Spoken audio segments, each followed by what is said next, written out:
Good evening, ladies and gentlemen. Before we begin our event today, may I respectfully ask all of our distinguished guests to stand and observe a moment of silence in remembrance of Her Majesty, Queen Sirikit, the Queen Mother, to express our deepest loyalty and gratitude for her boundless and gracious benevolence. Please stand in silence for 1 minute.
Thank you very much. You may take your seats.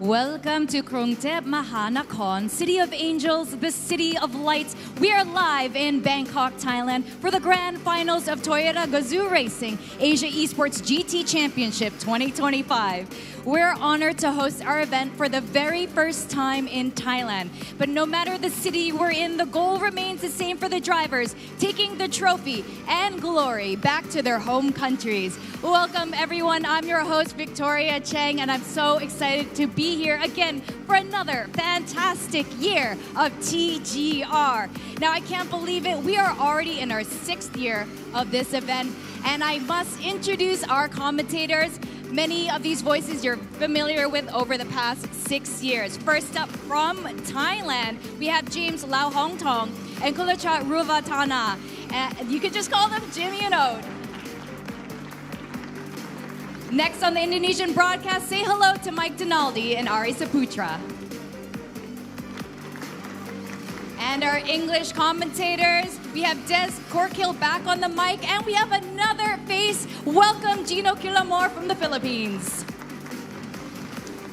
Now, we are streaming live across multiple platforms, the TGR Asia, TGR, and Toyota platforms for Malaysia, Indonesia, and Thailand. You can find it on Facebook, YouTube, and X, so be sure to send a link to your friends to watch this as well. Now, let's talk a bit about the race format. This is what we came to see. Let's see some games. And as you know, we have 15 of the best drivers from across Southeast Asia. 5 countries of Thailand, Malaysia, Indonesia, Philippines, and Singapore are here. 3 drivers from each country. This is going to be very exciting today. We have some drivers who were here last year, and we also have some brand new faces. Now, we have a slightly different format for race 2, but race 1 and 3 are individual races. You guys are familiar with this format. We do have different tracks than last year. And race 2 is a team race. Now, this is going to be very exciting. We're going to have driver changes during pit stops. We also have our points. How this works, the individual championship is determined by individual points accumulated over 3 races. And for country championship is determined by total points accumulated by 3 drivers over 3 races. And of course, what's a competition without a little bit of a prize pool. The total prize pool of $31,000 is spread across 2 categories. In individual championship prize pool, third place will win $3,000, second place $4,500, and first will take the lion's share of $8,000. And for country championship prize pool, we have third place will be taking home $3,000, second place will be taking $500, and first place the lion's share of $8,000. We also have special awards to be given out at the end of this tournament. We have Driver of the Day, Best Racecraft, and Fastest Race Pace. I believe that last year was won by Indonesia's Andika Rama. In fact, let's welcome the drivers. I know they're waiting in the back with a lot of anticipation because the grid is ready to welcome them. First up, we are in Thailand, so let's first welcome Team Thailand. We have Thanapat Pungpat. Pungpat has been all 6 years with us in TGR, and now that we are hosting this event in Thailand, is this going to be his year? I believe his family members are down in the audience. Wave those flags and give him a round of applause on sim number 8. Next up, we have Chayapat Lipikon Kosol, another familiar driver in TGR. This is his 3rd year in TGR. Over to sim 7. Next, we have Akrapon Nisantia. Now this is a new face over for Team Thailand, but he is definitely here to win it. He was first place winner in the Gran Turismo Pro Series Thailand Championship over on sim number 9. Next we have Team Indonesia. First up, Moreno Pratama. He placed first in Indonesia for the TGR GT Cup 2025. And last year, he was also here to compete as one of Team Indonesia's drivers over on sim number 5. Next, Farizi Pramaditya from Team Indonesia. He's back after 2 years to represent Indonesia once more.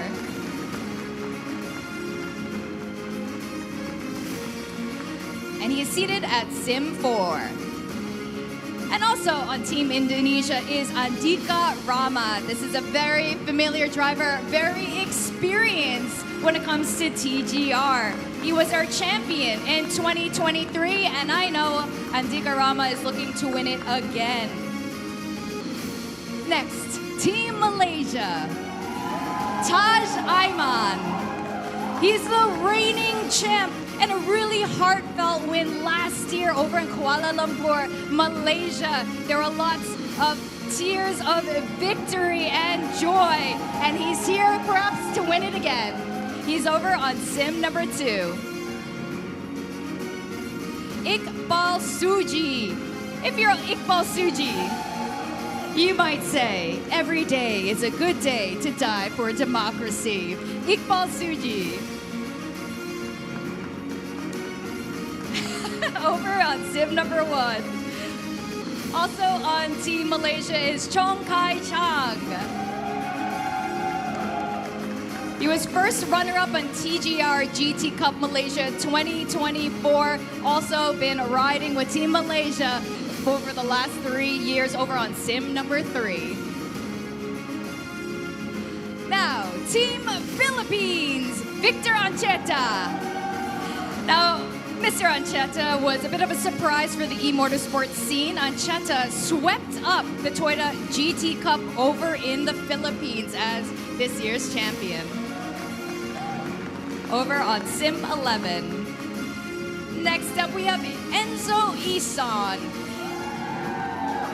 And he's returning still as our youngest driver. But he's shown a lot of potential last year. And now with more experience in his pocket this year, I cannot wait to see what he's going to be bringing to the grid. Over on sim number 10. Next, Matthew Ong. Now we saw Matthew in 2023, but he's back to represent the Philippines. Team Philippines is the youngest team overall this year in TGR. over on sim number 12. Last but not least, Team Singapore, Patrice Issa. Patrice Issa has won first place in the Olympic Esports Week time trial back in 2023 and also placed third in the 2023 TGR Asia Cup. Welcome back. Over to Sim 14. Next, Ethan Yo, repping Singapore since 2021 at the TGR GT Cup Singapore. He's back again. Last but not least, Jared Zulkifli. Welcome. Now he is a new face on the TGR grid, and he won third in the Toyota GRGT Cup Singapore this year over on sim number 15. Well, that's all 15 drivers in today's exciting tournament. Before passing it on over to our commentators, let's get to know a little bit more about the drivers in Meet the Drivers interview.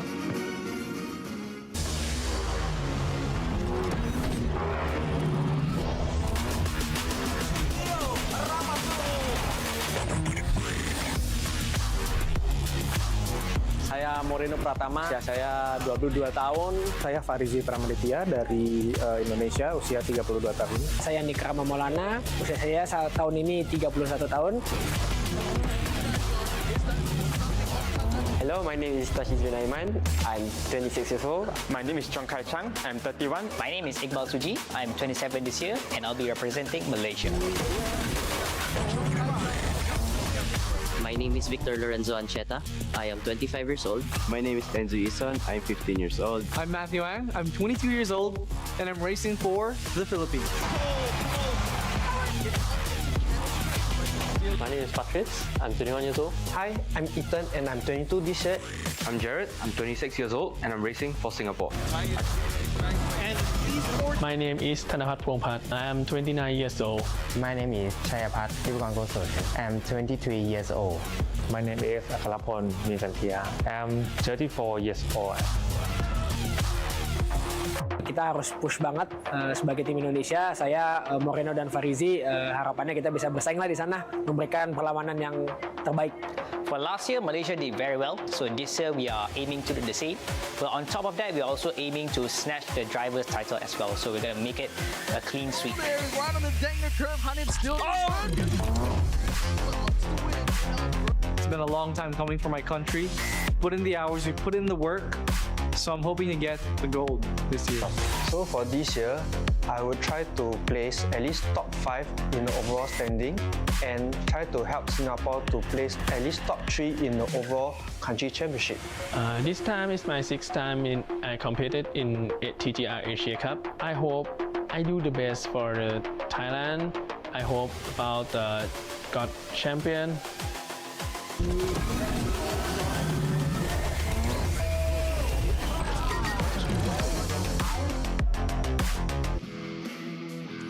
So they're the drivers 15, the best 15 in Asia. Gino alongside Des Corkill on the international broadcast feed to talk you through the next 3.5 hours, 3 races to decide the 6th champion for this competition. I am absolutely excited for everything that's going to be happening today. I mean, obviously, we've had a taste of it earlier, and yesterday we had a few exhibition races here and there, but this is the meat and bones of why we're here. The very reason why we're all gathered here today is because we want to see the best of the best that Asia has to offer. I've got literal chills right now. Fantastic work. This is my 6th occasion, I'm delighted to say, being here. As for Gino, it's your debut at the finals, and you brought 3 very good Filipino racers along with you. Are we going to see a Filipino champion? I hope so, but I have to stay neutral, unbiased, very neutral. I will do my very best to stay that way, but I can't promise that I won't cheer a little bit in on the inside if they get a really good run at things. But I am very, very hopeful. They are a really young team. Like we mentioned earlier, Victoria mentioned it earlier. Enzo Ison is and but I'm also looking at Team Singapore, who also has a relatively young lineup. But that don't discount the veterans that we have, though. I mean, obviously, with veterancy comes a lot of knowledge, right? Okay, right then. Let's move on to the races itself and the format that we're going to get in race number 1. We'll also reveal the track for you, we'll reveal the car, but this is the format. It's a qualification with a difference. It's a flying lap. The guys will have an out lap and then they'll have a timed flying lap, and then we go into a 15-minute race. For the rest of it, the GT format, talk us through it, please, G. All right, so basically what's going to be happening is, like what Des mentioned, there is a 5-minute qualifying. It's going to be an out lap, essentially. The race itself will be, you've got 7 laps in total. Tire wear is at 16 times tire degradation. Fuel consumption is at 4 times the usual. For tire ratings, they have Sports Hard for Min and Sports Soft for Max. Balance and performance is on and tuning is off, so this should make for a really, really interesting first race for the day. I'm really looking forward to this. Also the venue, which we'll come on to in just a short while as well. But it's a very short race. It's only a 15-minute race. And so often the first race I found in this Asia Championship, in this final of finals, it can be so crucial. Okay, that's the race format. Let's look at the point system where you pick up a win, 25 points. You come in double digits, you come in the top 6, you really keep yourself in contention. You come out of the top 6, you've got a problem on race 1. Yeah, you've got to hope for something monumentally wrong to happen to the race leaders. But essentially, like you see the points that are here, obviously people are going to try to gun for the best at the very get-go of the entire race. But it is quite a gap that you have to make up for. Again, like what you mentioned, if you come in not inside the top 5. There is a twist as well. Race number 2 has only 5 teams, and so 3 of the races will get 25 points if they come in first. We'll work on that in just a moment, but it's so important. This first race, in fact, this first qualification is so important, you know. It really usually sets the tone, and I guess to some degree it also tells you like how confident they are coming in. Let's look at the car that they're going to be driving.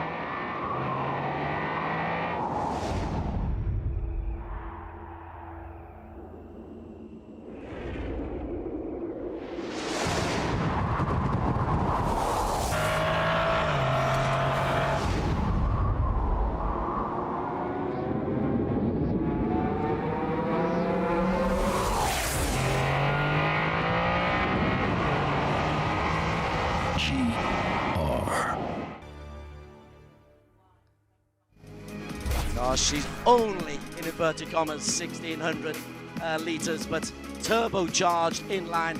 The GR Yaris RZ is beautiful. Front engine, all-wheel drive, 268 brake horsepower. This is one of those cars that I wish I could drive on the daily. But then again, every single car that we're going to be featuring here is a car that I wish I could drive on the daily, Des. How about problems for the drivers? Because I'm sure they're used to it. Of course, they've been racing Gran Turismo for a long time. What problems might they face? The fact it's one of the smaller cars that they'll be using. You know what? Honestly, I think that I've seen much of the drivers, at least for the local scene, and they seem to really like how this car handles. I guess it's a little bit more maneuverable than your higher powered cars. So I don't think they're going to face a lot of problems here so far. But I guess we'll only get to see that a little bit later on. Okay, well, we'll find out if you're right. There could be some. I could be wrong. I could be. Don't hold me against it. Okay? Okay, so that's the Yaris. Let's have a look at the track. This is my favorite track in the world. It is Suzuka. Only Eau Rouge comes close. There are so many key moments. The S's, Dunlop curve, Degner, the spoon at the end. It's a glorious, glorious circuit to get us underway. Absolutely. And of course, this is a real-life circuit, something that you can actually visit if you wanted to. Suzuka is, of course, in Japan. It's a 5.8 kilometer circuit, essentially, 20 turns in total, and we're going to go with a clockwise direction for this. Of course, the surface is tarmac. In terms of the weather, it's sunny, but with clouds to wet, something that gets you super excited, Des. Absolutely. Please give us a little bit of wet weather, because this can be spectacular at the best of times, but you come into the Casio Triangle when it's just a little bit greasy, and that can cause mayhem. This is exactly why wet weather, it just makes everything so exciting. Every single race I've seen, whatever track it's on, if it's wet weather, it just really brings out either the best or the worst in the driver. Well, hopefully it'll bring out the best on the best circuit in one of the nicest cars as well. I'm really looking forward to see how they handle it. It's a long circuit, got those long straights and that 1600 turbocharge. You've got to get that just right and perfect going into the S's and into the Casio Triangle. But it's great also because with how maneuverable the GR Yaris is, like I think it'll handle the corners just right. You know what I mean? With just the right amount of coming out of the corner to kind of go flat out on the straights again. Go flat out on the straights again. Your boys, how are they feeling? I was in the meeting room earlier on, and you guys put a prayer together. Yes. The three of you. Does that mean that you're hopeful that you might have success today, the three Filipinos? I think, and I speak as a bias, Yes. at least for now, I'm going to speak as a biased individual. I mean, obviously we've had winners from Thailand already, Indonesia and Singapore. I think out of all the groups that we've had today, only Malaysia and Philippines have not come out with a win just yet, and that's exactly what we're kind of hoping for. And I mean, obviously we want everyone to perform well, but you know, the Filipino inside of me is like, come on, Team Philippines, you guys can do it. Taj Ayman will have something to say about that. Malaysian has won this, the defending champion, but I know exactly what you mean. Nerves. I mean, you've been a gamer. You're more of a gamer than I am. In terms of nerves, how does it impact? I mean, experience is important. We've got three debutants here. Okay, I think honestly, like while these guys that we have, at least for Team Philippines, they're all very, very young.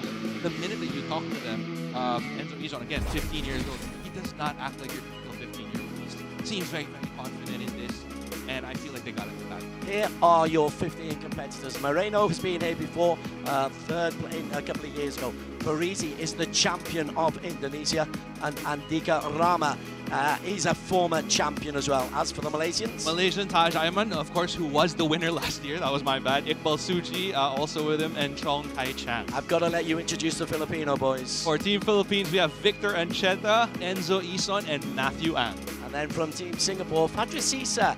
He could be a wild card, you know. He quietly goes about doing the business. Ethan Yo and Jared on debut. They'll be looking to support Fadris, but keep an eye out for Fadris, you know. I've got a feeling about it today. All right, of course, we have Thailand, Team Thailand there, Thanapat Pongpat, Tayapat Lipikon Kosol, and Akrapon Misanthea to round off all the drivers that we have on the grid today. Jayapat and Tanapat, they've got a lot of experience here, plus the fact we've not really mentioned we're in this Toyota Alive space, a cracking little facility out in Bangna. It's really good to be in a working facility for this eSport event. And Tanapat, like you mentioned earlier, he has a lot of experience. Oh, six times. Six times he's been here. Obviously, like that's something that, you know, I'm pretty sure he's like, okay, finally, this is going to be my year. I want to take this home. So, you know, while I'm cheering for Team Philippines, I also kind of wanted to win. Yeah, there was a two-time champion called Siddhagaya who was heads and shoulders above everybody in Thailand for a long time. Now, as you say, maybe it's Jayapat and Tanapat's time to come through. And you're comfortable. They stayed in their own bed last night. Everyone else was in a hotel. That's true. They will have come here. These little things can make a big difference to you. Plus home support. And especially like for most of the athletes that I know, they can become very, what's the word that I'm looking for? They have like little superstitions that they do, right? Very, very into like patterns and basically like, you know, setting certain things, doing certain things before going to a race. So I think for our Thailand boys, like they'll pretty much be more comfortable than everyone else. Okay, we've got qualifying coming up for you in a couple of minutes' time, so we'll just carry on trying to set the scene. Sixth season, sixth time we've had regional finals. It was actually 2019 when this first whole concept came in. But this has been a real part of the Toyota journey, the sports, these championships, DT championships. Right. Very much part of the story that Toyota are trying to tell. And I think that's what GAZOO racing is all about. Like they really want to be able to make it accessible for everybody. Like, you know, for people. Again, we've spoken about this before, even regionally. I mean, even locally, we've spoken about it. How, I mean, obviously, motorsport is a tough sport to get in, and this venue essentially allows for people who have that potential, but maybe have that like little budget barrier to get into it. It makes it easier. It makes it a little bit more accessible for everyone to really get in. You make a great point there. The big attraction to me, I'm a real sport guy, and esports is new to me, hence the grey hair. I'm a bit older. But I think the virtual to reality is so good, and several of these guys, Taj, I know, drives real racing as well as the Sims. It's such a fabulous place, and such a fabulous place to learn. It's actually a really, really good foundation, and you'll see that a lot of professional motorsport athletes, reality. Also go back to the sim to basically, you know, I guess hone their skill a little bit more, memorize the track a little bit more, try out new things that they normally wouldn't get to try out on a physical track. So it really is beneficial for both ends. Like, it doesn't necessarily mean that if you're just stuck in esports or you're only doing esports that it doesn't benefit. You should choose to go into physical. Yeah, part of the Toyota Alive space that we're in, there's a track just to the back of us here where you can go and test out some very, very nice machines that we've got outside as well. We're in a showroom with the track doing esports. What more could you want? And it's great because you mentioned that there's an actual track outside, right? But we also have a few rigs outside for everybody else who wants to try out, you know, their hand at simulator racing. And, you know, again, we've spoken about it. The bosses of Toyota have talked about how they basically want this to mimic real-world scenarios as much as possible. Okay, enough Toyota. On to the main event for today. We're here to decide a champion for Asia. And qualifying is going to commence in just a few seconds' time. Qualifying with the difference. It was going to be 5 minutes as usual, but we decided that we'd actually give them a flying lap instead. As we go into qualifying, the individuals are going to go out at 5-second intervals in order. And the first man out, well, is Akrapon. He's second out at the, to be fair. Right. Fadris Issa was meant to be first out, and Fadris has gone out just has been overtaken. So he's let Akrapon go behind him. Zulkifli right behind him. Matthew Ang followed shortly. Andika Rama right behind Matthew Ang. Very interesting. One or two of the guys are going a little bit slower. So you can overtake on this out lap, but then there is just one lap in which you will be given the opportunity to set a time. Basically, to simplify it for everyone out there who's watching us, this is still the out lap. This is them getting to, you know, that line and starting the actual qualifying lap, and they only have enough time to do just one lap. So if they make a mistake in that one lap, that's it. That's pretty much it. So this is going to be, this obviously has a lot of weight to it. As with Akrapon, he's coming up to the hairpin here, which is 10 and 11. And then he'll go into the long right-hand corner. Didn't get that one right. This outlap is very, very important for them. This is the slow part of the circuit. You've got to get this your angle right because it takes you into the spoon, and spoon can get you just a slingshot down onto the straight. Now this is what I really like about this circuit. It's after this corner that we have here where we're seeing Misanti kind of going through it already, because after this, if he gets it right, this is where he really gets to show off that speed that he has. Using the full width of the circuit, surprisingly undulating, Suzuka. You go down a little dip and then it's flat, and then you go up and you've just got this little kick in the corner. Turn, I think it's turn 15 it is. And it's quite a sharp left-hander, much sharper than you think it is. This one here, and that can often take people by surprise. And then talking about a sharp corner, this next corner that we have is even sharper than turn 15. Turn 16 here, as we see Vicentia going through it, really slowing down the car for that. But just to illustrate how quote-unquote slow it is, he was actually going 90 kilometers per hour through that corner. Okay, right then, that's his out lap. He will now start his flying lap. So this is Akrapon Misantia, who's going to be the first one out. Fadris Issa from Singapore will follow him. There is Fadris, but let's just stick with Akrapon. And let's see what kind of a line he gets through turn 1 and then up the hill into the S's. I mean, yesterday and today, earlier on, we had a few exhibition races when you saw a bunch of, amateurs basically going through this.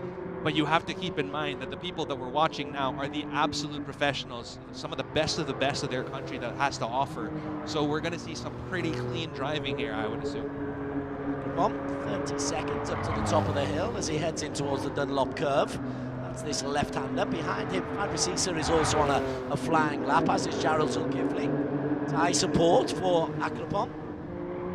Gotta love exactly how much of the track they're really using. This is exactly how professional drivers do it.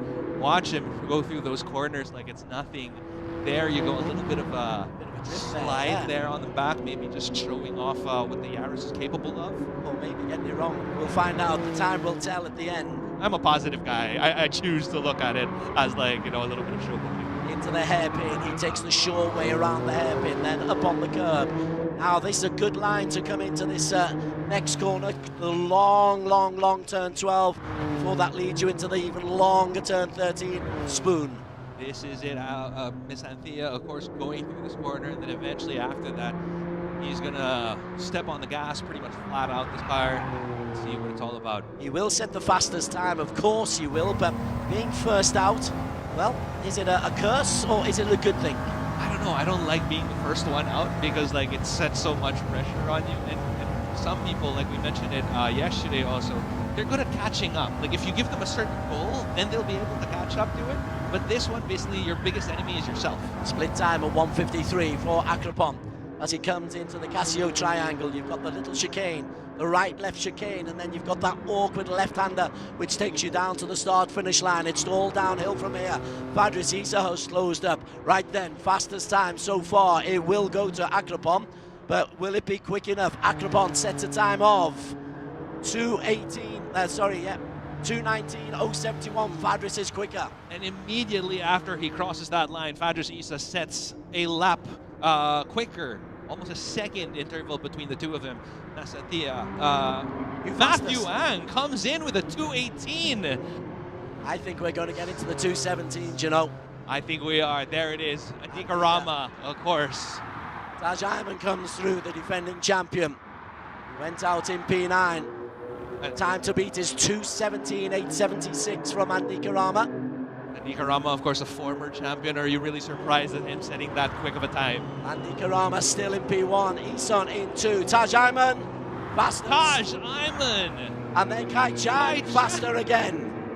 Should we even talk about it at this point? Because, I mean, they're just setting quicker times as we go on. Chang Kai Chang currently with the fastest time. Right then, but we've still got two out there. Chaipong is still out there. Pramaditya, of course, also still up there. 2:19. Kai Chang is still the man in the lead. Faritzi, no time for Faritzi. So he'll be right at the very, very back. And so it is a Malaysia 1-2 on the front row of the grid. Beautiful display there from Chong Kai Chang, clinching that P1 right at the end. Wow, so important. I do like that flying lap format. I do like it, but your first out causes a problem. And Akrapon, well, we saw he got 1 or 2 lines right, but then it was 1, 2, 3, 4, 5, 6, 7, 8, 9, 10. Exactly, and that's exactly why sometimes it's better to come in a little bit later on because you have that goal that you want to kind of chase after as opposed to setting that bar that everybody tries to go past. Pretty cute from Fadris Issa as well to let Akrapon go past him because Fadris was first out on the flying lap and he let Akrapon go past him. But wow, Taj Ayman thought he got the fastest. There's some Malaysian rivalry coming here. There you go, something that we're going to be looking forward to. I mean, obviously, again, these are some of the best that the region has to offer, some of the best that Asia has to offer. So I'm not surprised at all that they're going to be throwing curveballs our way. Like, you think that the previous winners would be setting the fastest lap. But again, this is just race 1. I mean, it's qualifying 1, and we still have the actual race coming up. But it is so important. It can set the tone for the whole day, race number 1. That's true. I mean, I've seen it happen before. In our local versions of this, we would have essentially whoever wins race, I think for the previous, I would say 2 years, whoever won race 1, chances are they would end up winning the entire thing. I think we're pretty close, similar in Asia as well. So this can be the barometer. This can set the marker for us. And Taj Ayman and Kai Chang, they've done exactly that for Malaysia. What a day. But Isan did well for the Philippines. So Isan, also Matthew Ang. Matthew Ang did well. If I remember, if memory serves me right, I think there were 3 or 4 or 4 and 5, something to that effect.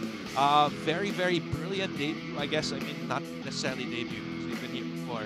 But, you know, from a bunch of really young folk, great job, man. I got to tell you, when I was 15, I was not doing anything like this at all. It keeps them in the mark. We've got about a minute or so, just while we make sure that there aren't any appeals. Yeah. Because Faritzi didn't set a time. Faritzi is the Indonesian champion. Yes. Indonesians do very well normally at this Asia level. So to be right down at the bottom of the grid on race number 1, that is a catastrophe for Faritzi. So we'll find out a little bit later on if there's anything going on in there. Of course, Race Control will give us, a little bit of an update on that later on. But as of now, that must be heartbreaking. I mean, imagine, like, you're a champion back home, and then you come here to the regional stage, and not set a time in qualifying, how much do you think that affects him? Well, it's race number 1. It sets the whole agenda. It means he's got to come through, even to get on double-digit points. He's got to come from 15 into P6. He's got to pick up 9 places just to get double-digit points. But one of the things that I really wanted to pick up on is this year we're going to be changing how the races go, right? So essentially, even if you don't come into the double points for this race, if your team does well in race number 2, let's just say that you win first place, you get 25 points easily. All 3 drivers get 25 points as well. Yeah, it's a little twist. He keeps throwing twists into this one, the organisers, I tell you. They tweak it every season, and I think it works. It keeps everyone on their toes, drivers included, commentators as well. It's like, you throw a wrench into the machinery and kind of just see what happens. We've had 3 driver briefings just to make sure we know roughly what's going on. I think the race itself is about to get underway. Here is the race, and we'll have a chance to talk you through 1 through 15. First row of the grid will be all yellow, all Malaysia, and it will be Kai Cheng in P1 alongside the defending champion Taj Ayman, both inside 218. P3 goes to Andika Rama. Right behind him, Pratama at P4. Indonesia doing well. P5, Matthew Wang, the best of the Filipinos. Alongside him on the 3rd row of the grid, Badri Sisa from Singapore. P7, we have Iqbal Suji. Right at P8, Kanapat Pongpat, 8. 9th, we have Ethan Yo. Okay, we have a problem with one of the sims, and so we're going to have a little bit of a delay. I'm not quite sure which one it is. Must have been one of the ones along there. Maybe it's for easy. Yeah, but see, this is exactly what I wanted to talk about also. I mean, obviously, you want the conditions to be perfect for a race of this magnitude.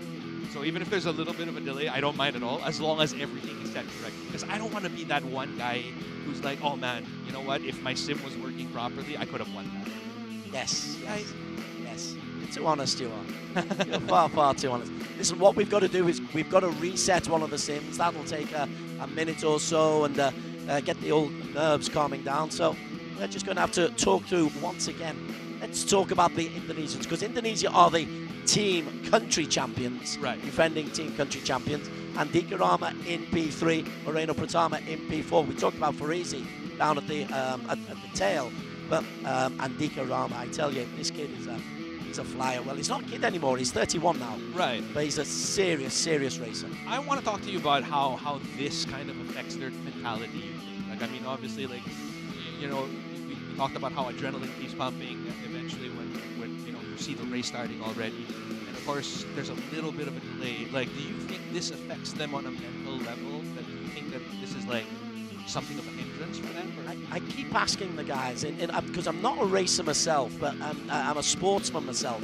And any delay, because you build yourself up, you get the adrenaline going. Then when you come down, when the adrenaline goes, you kind of come crashing down. But this is also what I really like about it, because I mean, obviously, you want to see consistency in these guys. I mean, when you're a driver, you have to drive as many laps as possible with the same amount of consistency.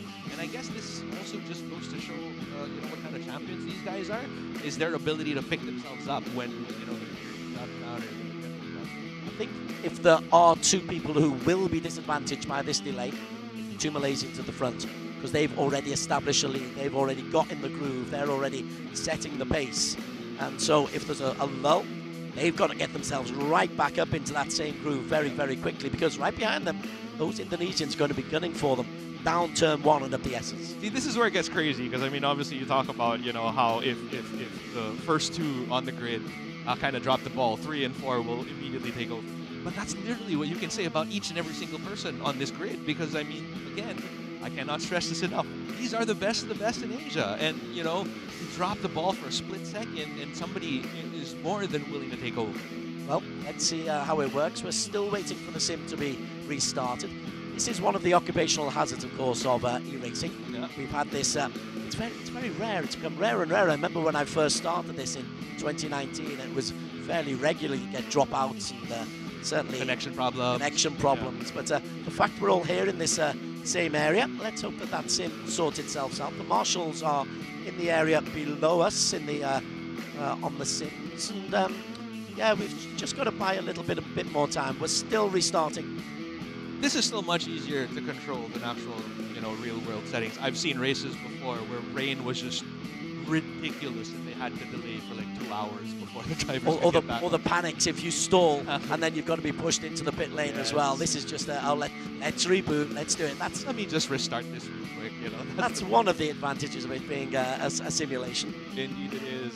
But again, we try to make it as close to reality as possible, and that's exactly what they wanted this entire thing to feel like. I mean, even later on, like we mentioned earlier, it is going to be a team race. There is going to be swapping of drivers involved, and that in itself is essentially mirrors what happens in real life. Endurance racing, of course. Yes. You've got to get used to that, and snapping the seatbelt on again, getting used to the situation, because Taj is a big boy. Chang is a fairly big fella. I'm not quite sure how tall the other Malaysian is, so there might be just a need to change adjusting the pedals. the seat, exactly. And when you spend enough time on a sim as much as these guys are, you have very specific settings. You know what I mean? So you want it to be absolute. You want to drive in the absolute perfect condition, so you can perform as much as you want. So that kind of puts a hindrance to it, because like you only have. You obviously want to make the driver swap as quickly as possible, but you make it, so quick that you don't get the settings that you normally use. That's the question that we'll have. You're quite right about that. A couple of the guys have brought their own headsets because they want to be that comfortable. Right. Most of the boys have brought their own racing shoes. In fact, there's a positive changing room out there earlier on. As we're still waiting for a reset of one of the sims. But this is a great way to kind of set the tone for a little bit later on, if you think about it. Because again, we talk about how we want to mimic reality as much as possible, right? And with this sort of situation, it kind of, again, tests your mental resolve, how stable you are, how consistent you are when it comes to, adversity coming your way, and then resetting that mindset again when you get back on track. That's why I could never, ever, ever be a racer. I would be going ballistic. I'd be screaming and shouting, and I mean, I throw a laptop against the wall if it doesn't work, so I'd be throwing a sim against the wall here. I would probably do the same thing, but it does cost a little bit of money, Yes, so I'm probably going to be, like halfway through, I would hold back and try to remember that, we want to be as economic as much as possible. Financial anger management. Yes, exactly. But let's talk a little bit about the track again, in case you just tuned in. Of course, we are doing Suzuka. I wanted to ask you, because this is one of your absolute favorite tracks. I mean, even before this whole thing started, Des and I were basically just, talking about it, and you mentioned that this really is, like, legitimately one of, or at least second in your favorite tracks in the world. Is there a specific reason behind that? Well, I just love it. I love the variety of it. I love the fact the home straight is on a downward curve. Only Eau Rouge does something similar, and that's not on the home straight, so you've got this. And then just before that, you've got the intricacies of the chicane. You've got the long curves, and you've got your figure of eight. Everything is just absolutely perfect about this circuit. I've literally run it. I've had many flying laps around it. I've also had one round Eau Rouge, which that corner, that's really beautiful. But we'll talk about that later. But Suzuka remains amongst my favorite tracks in the world. Okay, we've sorted it.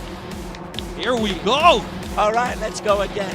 On row one, it is all Malaysia. It is Kai Cheng in P1 on pole position alongside defending champion Tajan.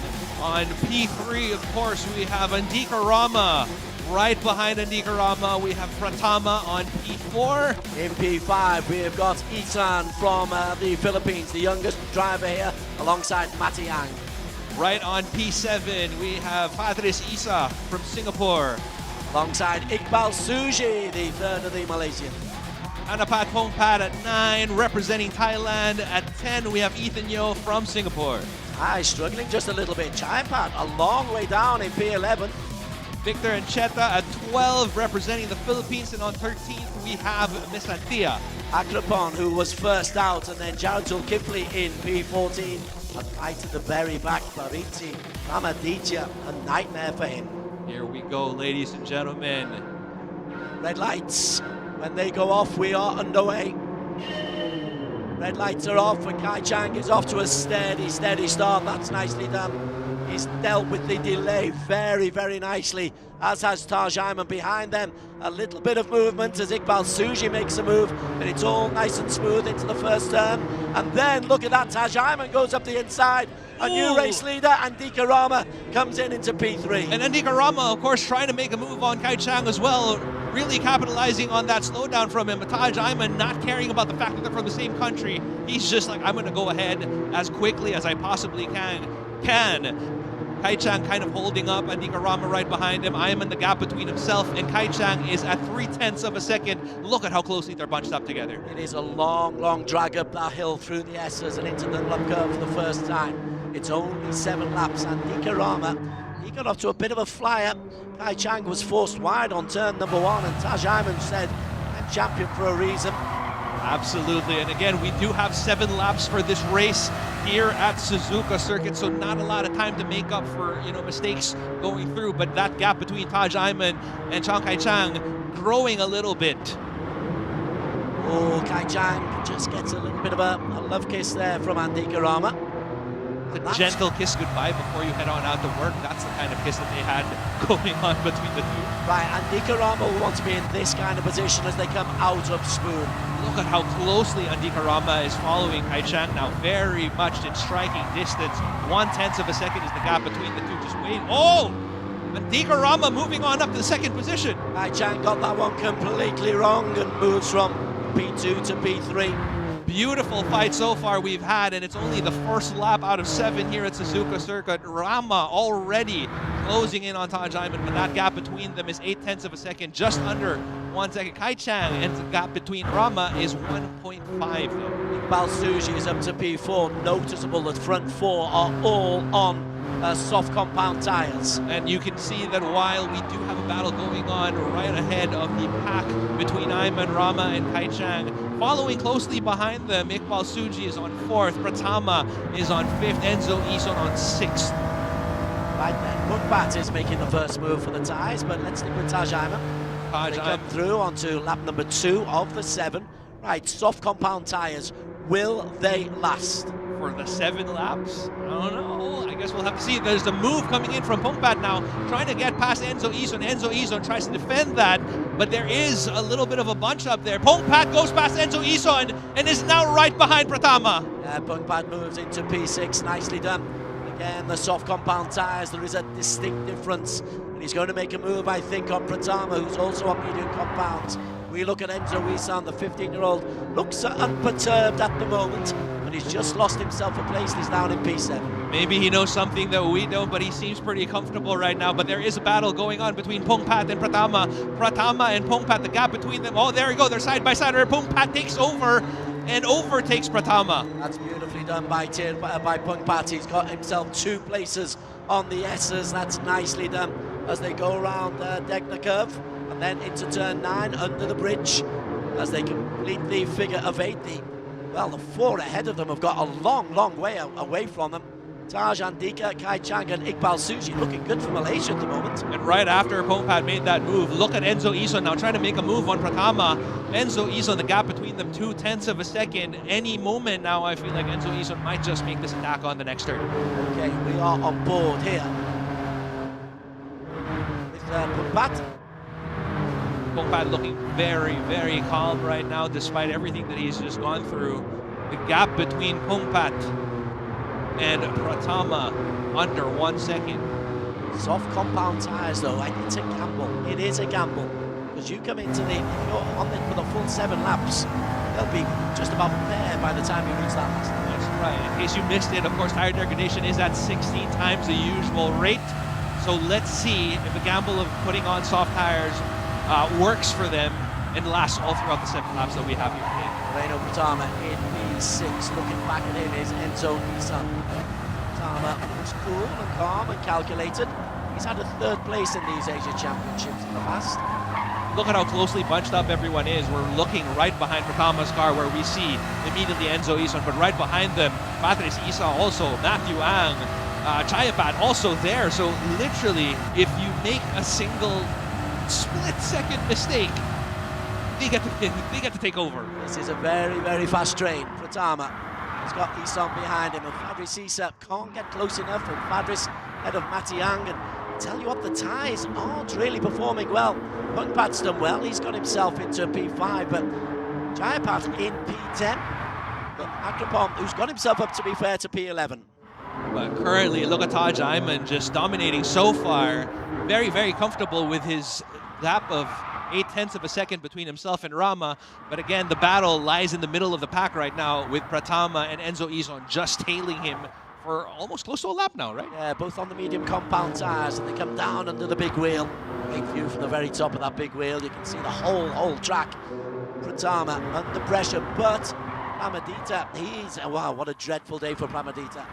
He's got a penalty, he's down in P12, Pramadita.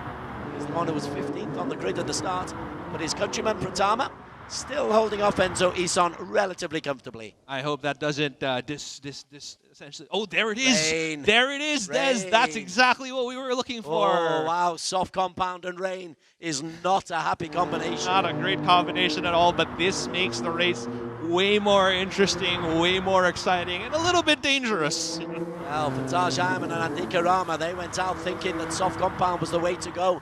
And Kai Chang, well, I'm pretty sure we'll have to look back at them. Ooh, love tap there from Matthew Ang.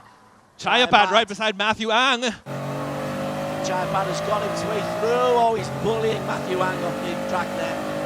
Matthew Ang drops down 2 places from that move by Chayapat. Chayapat now right behind Patrice Issa. Akrapon also making a place up there as well. We're on board here with Patrice Issa. And right after you said that, Matthew Ang right beside Akrapon Santhia, 0.8 of a second. Let's see if that's enough time. Rain is still pouring out here in Suzuka. Right, well, we're not even halfway through. Patrice Issa is there, up at the front. Taj Ayman is under pressure from Andika Rama. They're 2 seconds plus clear, 2.5 seconds clear of Kai Chang. We'll just keep an eye. There is Andika Rama closing right onto the back of Taj Ayman. Remember, these were 1 and 2 last year, our last 2 champions in Asia. It is raining in Japan, and Taj Ayman is feeling the pressure. Look at that. Earlier on, Rama had about 0.8 of a second gap between himself and Taj Ayman. Taj Ayman now really under pressure from Andika Rama, who is right on his tail. Mauricio Pramadita has gone into the pits. What's he going to come out on? Is he going to come out on soft compound? He has. He's come out on soft compound. So you can see the clouds have disappeared. So maybe the rain is only on one part of the track. Oh, there it is. Have a look at Andika Rama. Andika Rama around the outside. Taj Ayman closes the gap, holds the line under pressure. Great defense from Taj Ayman so far, but is it enough for him to hold off the attack from Andika Rama? We'll see. Andika Rama again closing in on Taj Ayman. That gap between them is going closer and closer. Let's see if he's able to make a move here on this next corner. Not on the hairpin, he won't have a chance to, but he'll try to get as close as he can. So he might get a drag out. We're literally at halfway in this race. The rain is coming down in Japan. Andika Rama is piling on the pressure on Taj Ayman. And behind them, Kai Chang and Iqbal Suji still in 3 and 4. Tell you what, these soft compounds are dealing well with the wet. I was about to say, like earlier on, we were just talking about how soft compounds usually do not mix well with the rain, but so far, the professional drivers, and I'm guessing that's why they're professional, they're making it work. They're making it work as they come round Spoon. Is Andika close enough this time to get a little drag and pull behind Taj Ayman? Let's have a look at the tyre wear. 36%, gosh, and he's still got nearly half the race to go. It is lap 4 of 7. Another penalty is served for colliding with another car. That goes to Miss Anthea a little bit later on. That's a 1-second penalty to be had. But that gap, again, between Taj Ayman and Rama. And while this gap is shortening between Ayman and Rama, you see Kai Chang moving on up from 3rd place. That gap between them also getting closer. They all are. Iqbal Suji's moving up, Mukpat's moving up, Moreno's moving up. And look at that, even the veteran Chayapat from Thailand, who's got himself up into P7. Oh, wow, okay, Chayapat is already on 7. Earlier on, I think he was a little bit past 10, way down. So what a move on his end. But Enzo Ison also just moves on up, takes back 7th place. Chayapat, there you go. Look at them sliding through that corner. Ooh, here is the battle that is happening in the middle. Enzo Ison against Misanthia. Enzo Ison goes wide, loses control, but there is so much going on right now. Enzo, well, he's supposedly on the better tyres for the wet on the medium compounds, but went on a complete slide there. Look at that, Chayapat's got himself up into P8. Every point could count. Every place is important. If you can get up into the top 6, it'll take you on to 10 points. But look at how closely the grid is. And I mean, earlier on, we did see Chayapat started out, I mean, he was already a little past 10, but now he's moved on up to 8th place. Another penalty that is going to be dealt out to Miss Anthea. A 3-second penalty. That one's got to hurt. That one does hurt. Fadris Issa P10. Chayapat is there, putting the pressure on Moreno Pratama. Moreno's still on the medium compound tyres. I'd love to talk to the boys afterwards to find out what impact this wet weather is having on their tyre compound. I gotta love that while we're focusing on the middle of the race right in front, that gap between Ayman and Rama is not really growing either. So all the way, I think, till the last lap here at Suzuka, there's going to be that battle going on too. And Iqbal Suji is closing in on the front 3 as well. This is the battle for P7 onwards. Akrapon, though, he's got a big penalty to serve, 3-second penalty. So he'll lose a place to Chayapat and to Isom and to Fadris Issa and to Matiang. That's a lot of people that are going to go past Miss Anthea there because of that penalty. And there it is. We're going to be seeing that happen really soon. But look at how closely everybody is bunched up together. Enzo Ison right behind Chayapat. Behind them, of course, Isa and Matthew Ang following closely as well. Up at the front, I can tell you, Andika Rama's beginning to make a move on Taj Ayman. 0.1 of a second, and Taj has really got to work as they come through at the end of, this will be lap 5 completed. They go into lap 6, the penultimate lap. Taj has led from the start. Is he able to lead through the last 2 laps as well? What an amazing show of how it is like to defend, you know, that position from Andika Rama, because the pressure has always been there ever since the start, and still Taj Ayman holds off and sticks to P1. Bit of a slide there as he goes round turn 1, but there is Taj, bottom right of your screen. Andika Rama, 2 experienced, gnarly veterans in the world of esports. And Taj is all focused at the moment. The lights are on.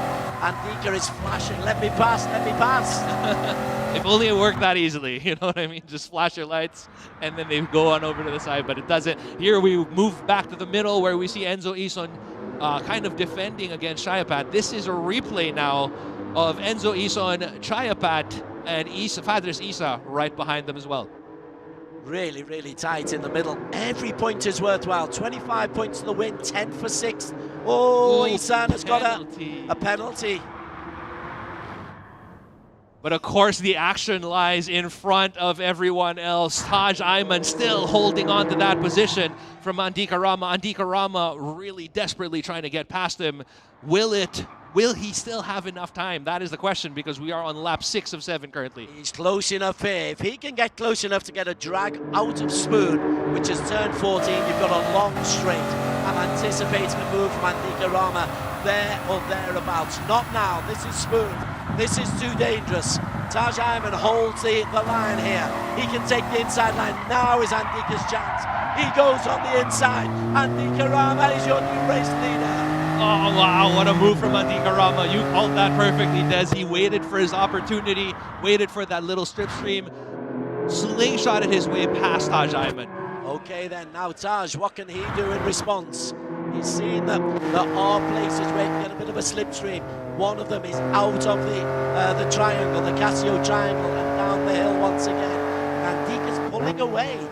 He's been chasing for a while. Maybe Taj has been holding him up. And if I'm not mistaken, I think the rain has already kind of slowed down. It's not as pouring as it once was here at Suzuka, so obviously that plays a factor into how quickly this guy is going to go through. But the track is still very good.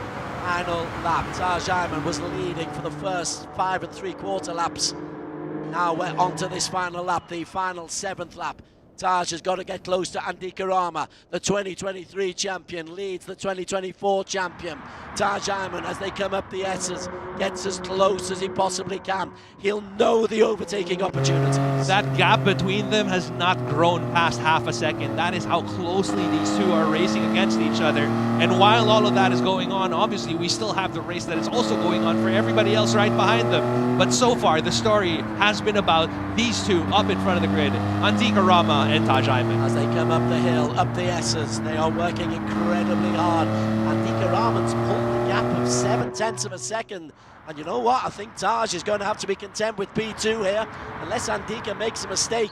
In fact, Taj needs to be careful of Chen Kai-Cheng behind him. There is a lot of pressure coming from Chen Kai-Cheng, who is currently half a second, 5/10 of a second. Oh, that gap between them is getting closer.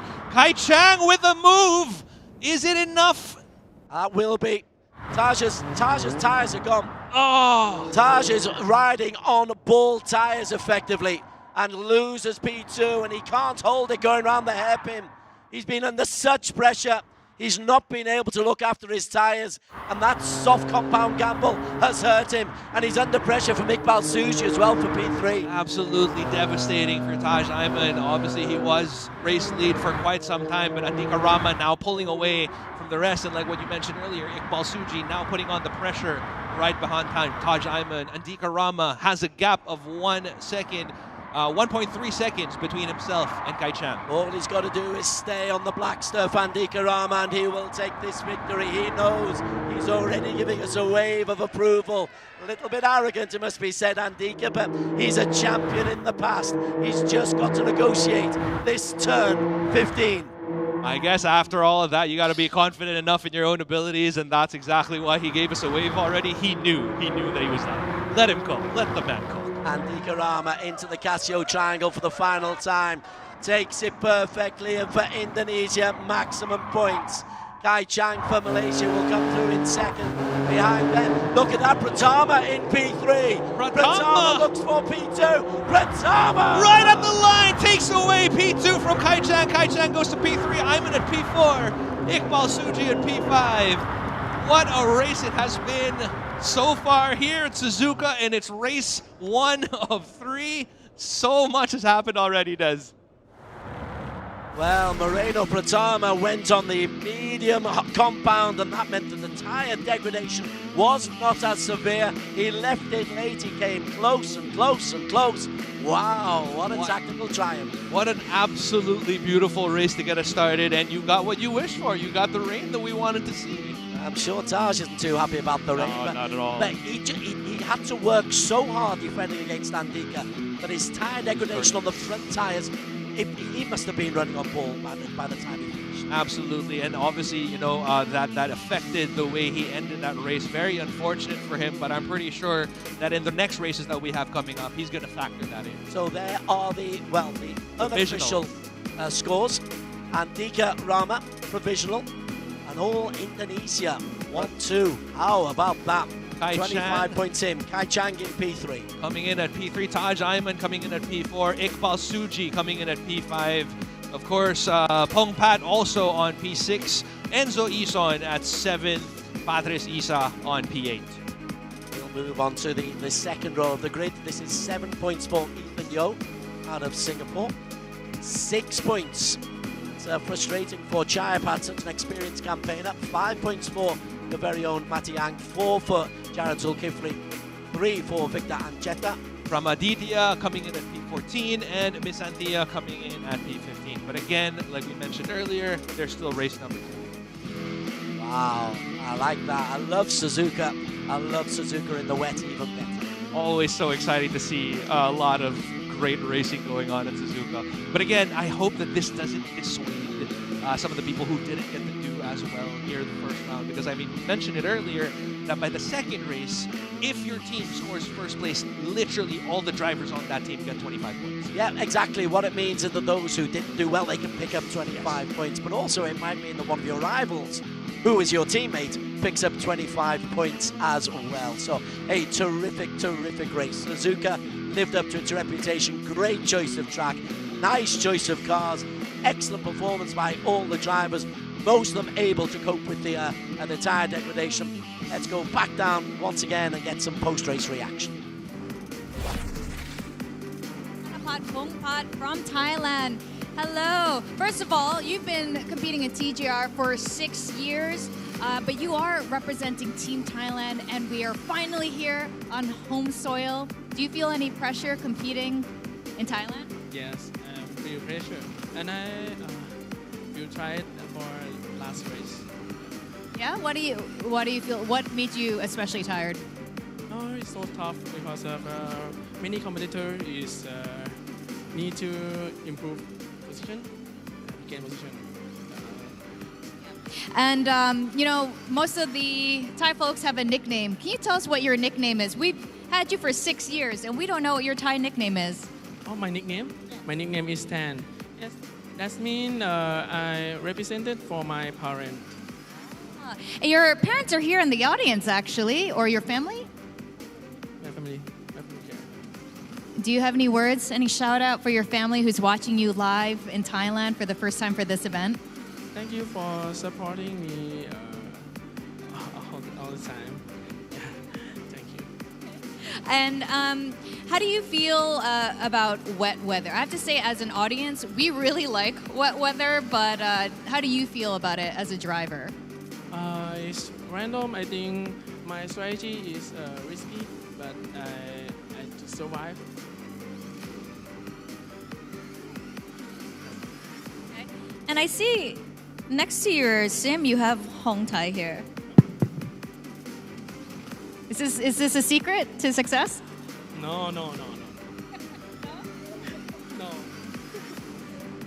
I'm hearing for the production that you brought it last year. Are you sure?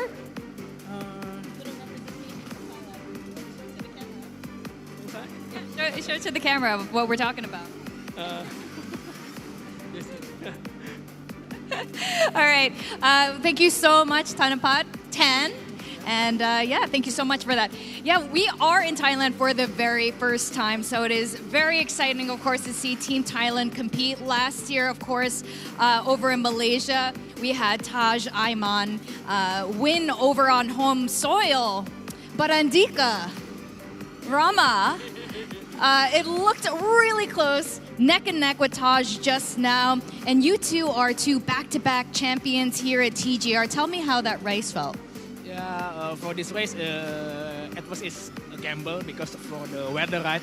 So I and Moreno and Farizi decide who's gonna go with soft and then who's gonna go with matte. So after reading the forecast just before the race start, before the race start, the weather is changing. So thanks to Farizi for reminding us, okay, the weather is changing. So we decided to do different strats for us. So me go soft and Moreno go medium, and turned out it did go well until the end. I know Malaysian drivers is really fast, but I think when I saw they are a little bit pushed too hard at the start, so yeah, I just try to keep calm and then maintain my tire until the end.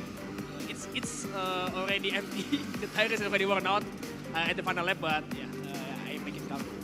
Were you nervous? Were you just, you did it, you're right, you did it at the very end there, you pulled forward. Were there any points where you were doubting yourself? The nervous is only at the start of the race, and it's part of the race, so I need to enjoy the nervous, and turns out it did go well. Yeah, it definitely did for you. And you've been competing with us for quite a while, and last year you ended up not getting that championship against Taj there. What did you work on between last year and this year? Actually, I work a lot for the Gran Turismo, especially. I learn from the best. Like I watch the Gran Turismo World Series to get the inspiration, like how they do the race so very good. And then I saw Taj, and then another Asian fastest driver, and yeah, I learned a lot from them. Yeah, you definitely did. And how are you feeling about the next race coming up? Race 2 is going to be a little bit exciting here. We have a team race.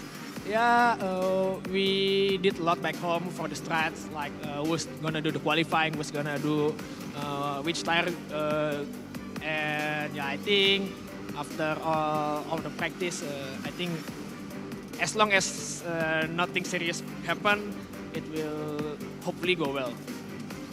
And one last question. I know every year you come in and you're like, I'm gonna win it. But who would you say is your biggest opponent for this year? Definitely all Malaysian drivers. Yeah. All right, well, you heard that, Team Malaysia. All right, thank you so much, Andika. Oh, a lot of noise in the audience here. Thank you so much.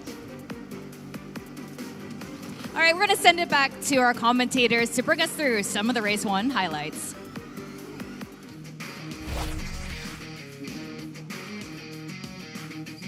We're in Thailand, but there's a little bit of an Indo-Malaysian rivalry certainly going on out there. Great work from Victoria getting the best out of Andika Rama. Listen, we saw Andika give a little wave right at the very end. Arrogant or confident? I think that's confidence. I think more than anything. And I mean, I guess you kind of want to set the tone as to how you come into the race, right? And I mean, again, we mentioned how important the first race is. And if you're coming into it with high hopes, good for you. Okay, let's have a look at race number 1, the best of. Well, it started off with Malaysia in P1 and in P2, and a solid start both from Kai Chang and Taj Ayman.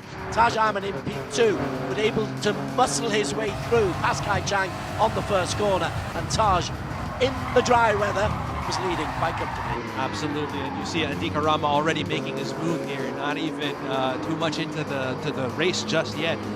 This is where it starts to pour down. Lap 3 of 7 is where the fun happens, especially for you, because you can basically see exactly how crazy everything gets on. Taj Ayman, in the meantime, was looking to nursemaid those tyres through the problems. Andika was attacking and attacking, looking for his opportunities. And you can see that's brilliant defensive driving there from Taj. And then Andika, after Spoon, eventually takes the lead on lap 6. But eventually, that's where it goes wrong for Taj Ayman, is because his tires were basically chewed out by the time that he got to this point of the race, which is very unfortunate for him. Of course, Andika Rama walks away with the win on this one. So Andika, this is where the confidence, as you call it, I'm not quite sure. It's a little bit arrogant for me. But then the real problems for Taj kicked in. He would go wide here. He's on glass at the moment. Iqbal Suji is closing up to him. And look at Pratama. Pratama is getting himself closer and closer and closer. It's a real battle on the line. And Moreno Pratama is able to get himself into P2. A remarkable performance from him. It's great that you talked about arrogance earlier, because I mean, if you look at some of the best sports, best athletes in the world, some of them are quite arrogant also. I mean, I feel like you need that a little bit to be able to get ahead of everyone else. These are the results. So Andika Rama, 27 points, fastest lap as well. That's important. It could be crucial. Moreno Pratama taking points away from Taj Ayman, who only gets 13. Chong Kai Cheng, a very good 16 for the Malaysians. Taj Ayman comes in with 13 points. Iqbal Suji with 11 points at P5. Thanapat Pongpat with 10 points after that race. For the Philippines, the 15-year-old Enzo Isan, second appearance here at these championships.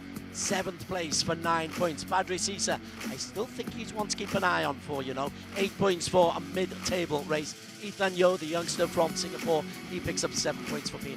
Chayapat, of course, walks away with 6 points off of that race with 10th place. Matthew Ang with 5 points. Jared Zulkifli with 4. Victor Ancheta with 3. Farisi, oh dear, a race to forget for Farisi. And Akrapon, similarly for him, real problems. Okay, that's the individual standings. How about the overall national standings? And I tell you, Indonesia will be looking pretty. 49 points for them, including the fastest lap. They've got a lead of 9 points over Malaysia. But not too far behind them. Malaysia has 40 points. The gap widens a little bit with Singapore coming in at 3rd place in terms of country standing with 19 points. Yeah, Thailand in 17. I really did expect more from Pungpat and Chayapat. Maybe they will in the team race get their act together, but Thailand have twice provided the overall Asian champion. Let's see, they've got work to do on their home soil. Philippines, of course, tied with Thailand at 17 points. And well, just like you, I'm hoping that they'll put on a better show also for the next race. Okay, so that's where we stand after race 1 of 3. Race 1 and 3 are going to be individual races. Race 2, a little bit of a twist in this season, a team race. Now, by a team race, there's only one vehicle, and the drivers have to change. They have to give a specific order. Qualifier and the first man out in the car has got to be designated man. So to paint you guys a picture for those of you who are watching at home, basically they're going to be in one ring, and they're physically going to swap with each other once they swap drivers. Okay, yeah, we're on to race number 2 now. Race number 1, Andika Rama has got himself in the lead, but now he puts his team cap on. Does Farisi really push to really give Andika Rama a chance to get his 2nd title? I think ultimately, yes. I mean, obviously when you're talking about, fighting for your country and everything, putting on the best show, I think they will. Okay, let's see how it goes. Here is the race format. 5 minutes qualifying, just 5 cars out on the circuit. Remember that. The race itself is 30 minutes, twice as long as the race that we've just have. And talk us through the rest, Gino. Of course, tire wear is going to be a little bit lower, set at 8 times multiplier. Fuel consumption is going to be at 4. Balance of performance is on, tuning is off. Racing hard, racing soft. Basically, what we're going to have happen is that we do have a minimum of 2 pit stops because, again, we have to factor in the driver swaps between each and every single driver that is part of the team. It's going to be an interesting tactic on how long they decide to stay out there. There's the requirement, minimum two pit stops. All 3 drivers must race. I think that was something that we've got to mention. You can't have one driver going for 2 rounds. All 3 drivers must race. So you cannot basically get the best driver of your country and have him drive the entire thing. You Correct. need to get everyone. Correct. Tire wear times 8. 25 points for all 3 drivers who are in the winning team. That's right. So if you didn't do so well in the first round, but you did, you did a fantastic job here, each and every single driver who is a part of that country gets 25 points if you come in at first. So similarly, if you win, fantastic. But if you are Nicarama and you come in 5th, that is a heck of a drop. Fastest lap once again is worth 2 points once again. So maximum 27 points available for points available for this. I am fascinated to see whether or not the guys go for individual glory or to try just to make sure that maybe the Indonesians push the Malaysians away off the racing line. I mean, we have been hearing a little bit about their scuffle downstairs, so that is very interesting to see indeed. Okay, right, that's the point system. The car, once again, we've got a beautiful video to talk us through the car they're using.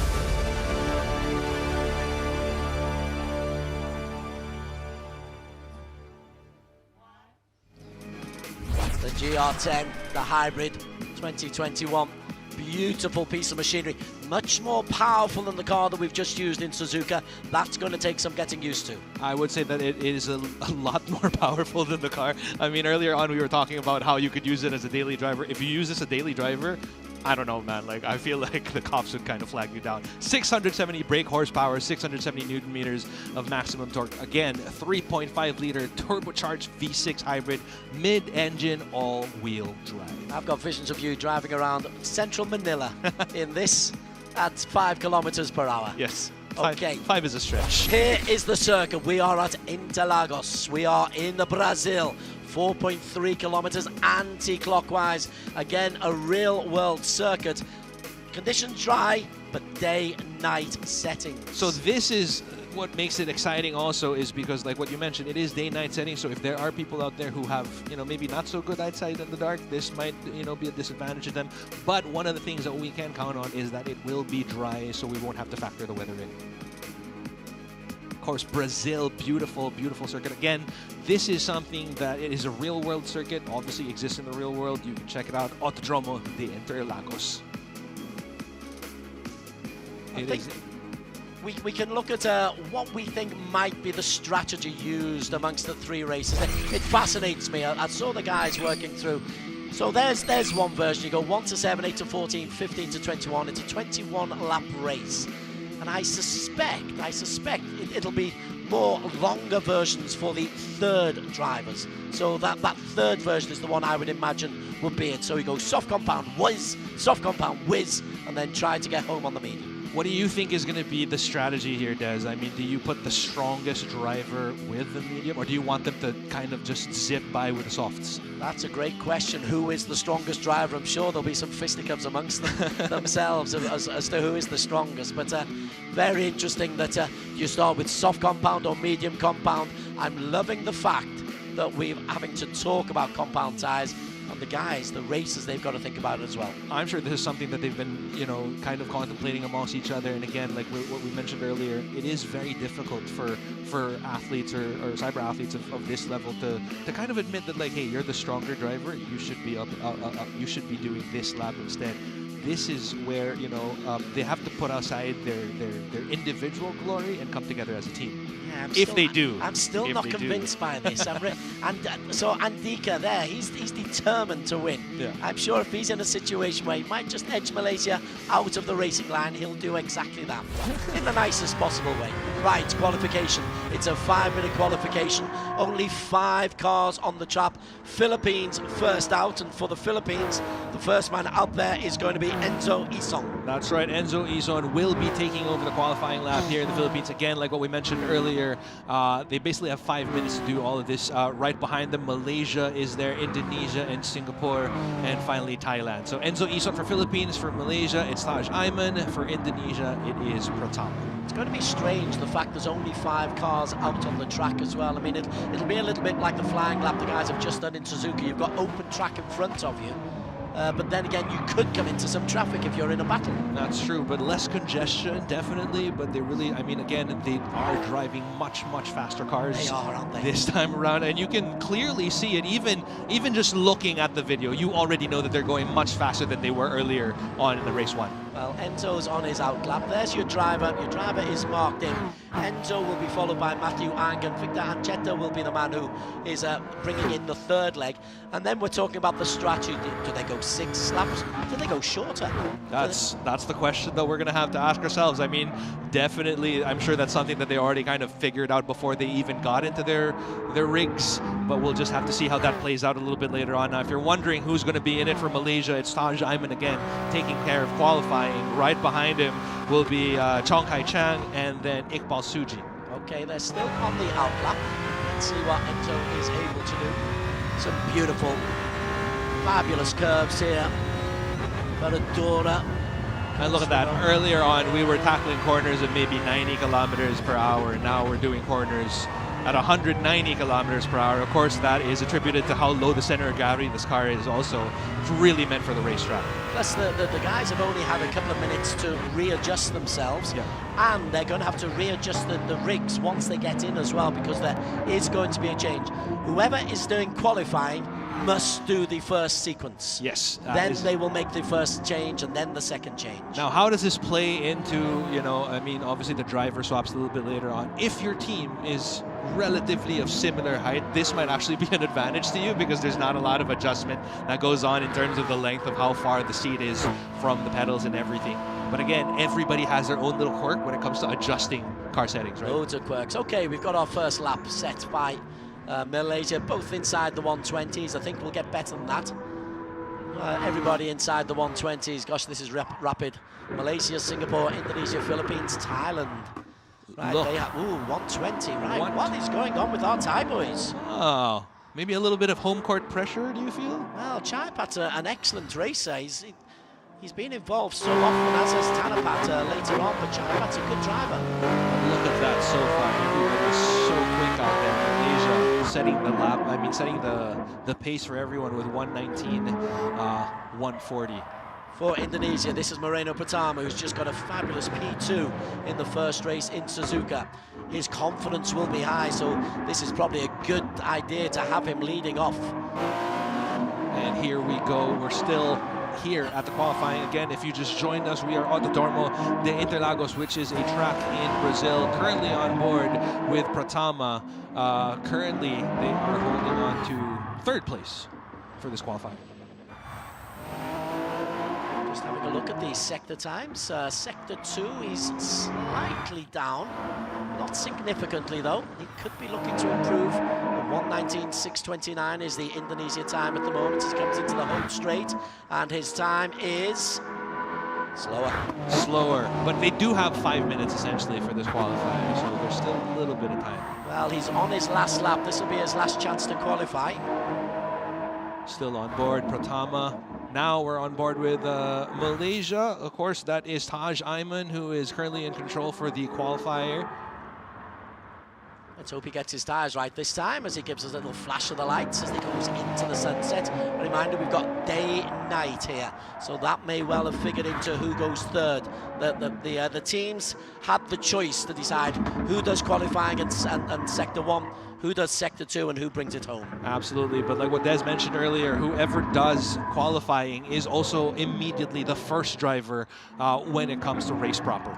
So then, Taj Ayman, Malaysia on pole position. Good performance, it must be said, by Fadris Issa. I do have a hankering that Fadris is going to perform well here. Maybe not good enough to win it, but good enough to really... problem. Problem for Taj. She Ayman pulls in out. Malaysia. That's going to cost them. They're still fastest.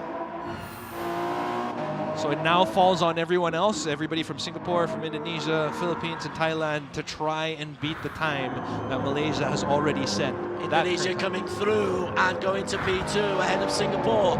Singapore themselves retake P2. Takes back P2, Singapore now refusing to give up on that one. And Thailand still struggling.